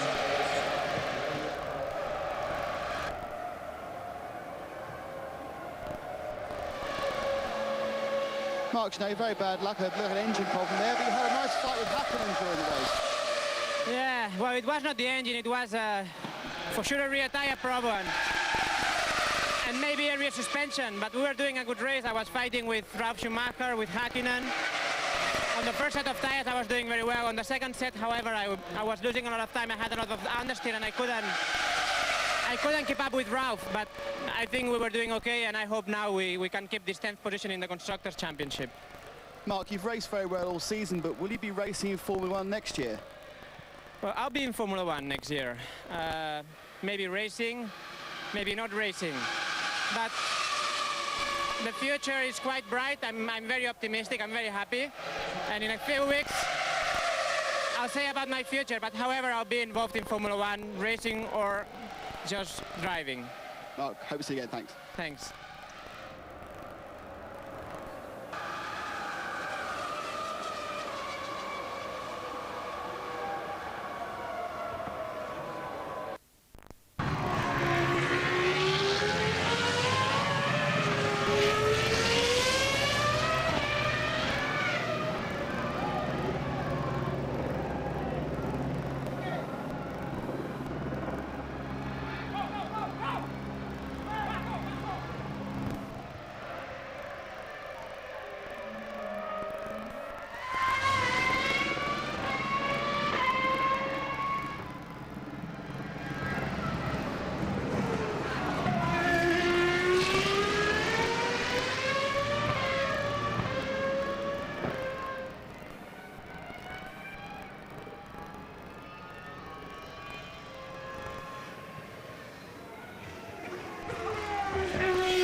Stop.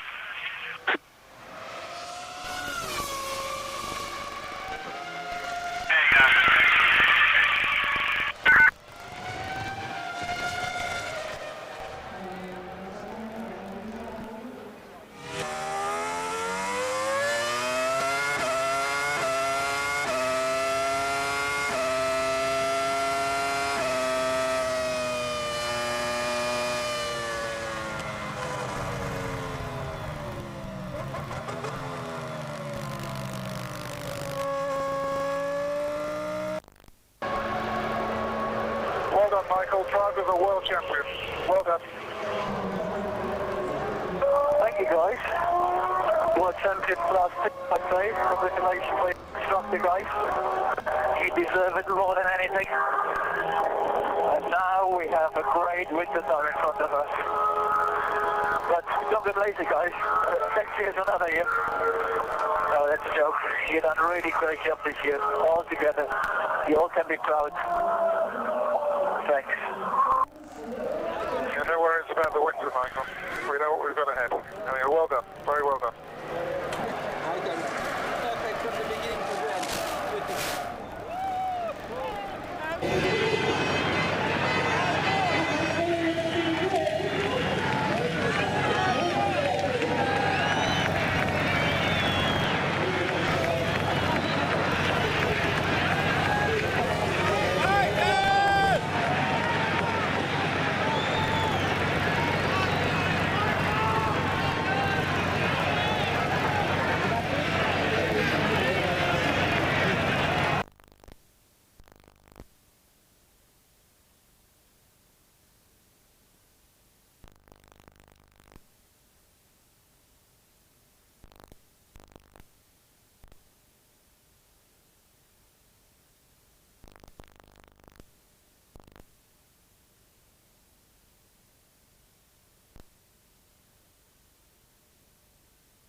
We had a great race.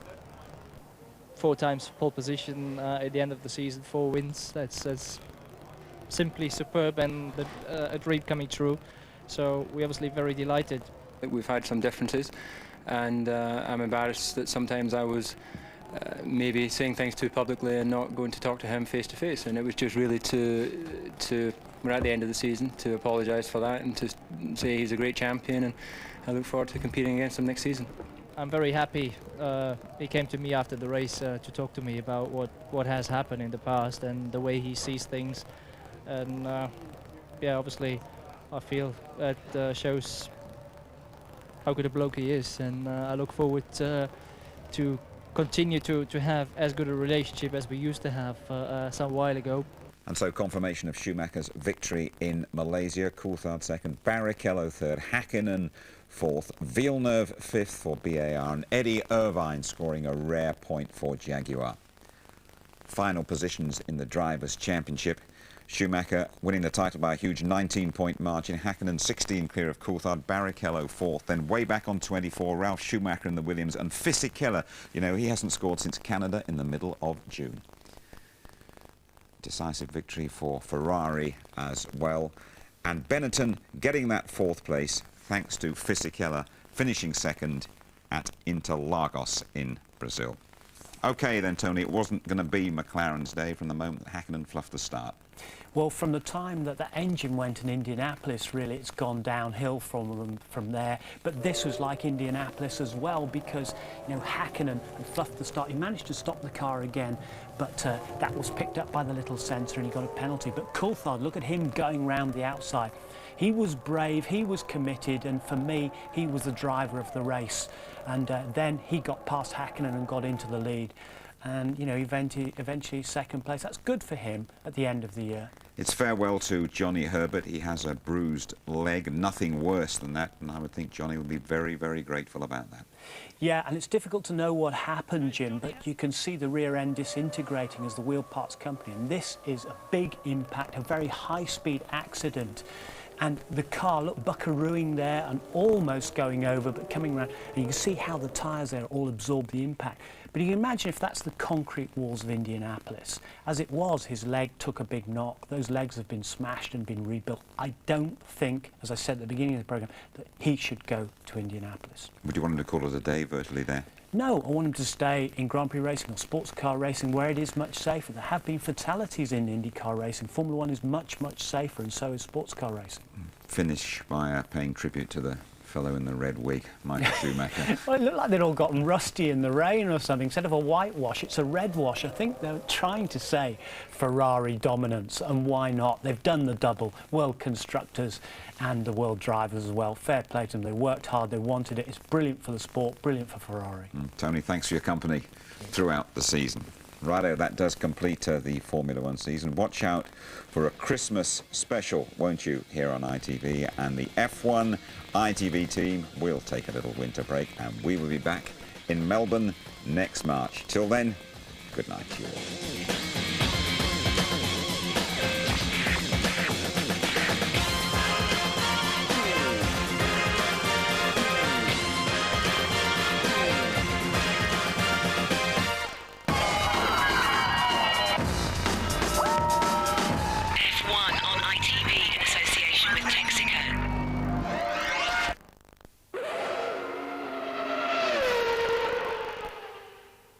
If you would like to know more about Formula One, the website address sponsored by livesport365.com is www.itv-f1.com.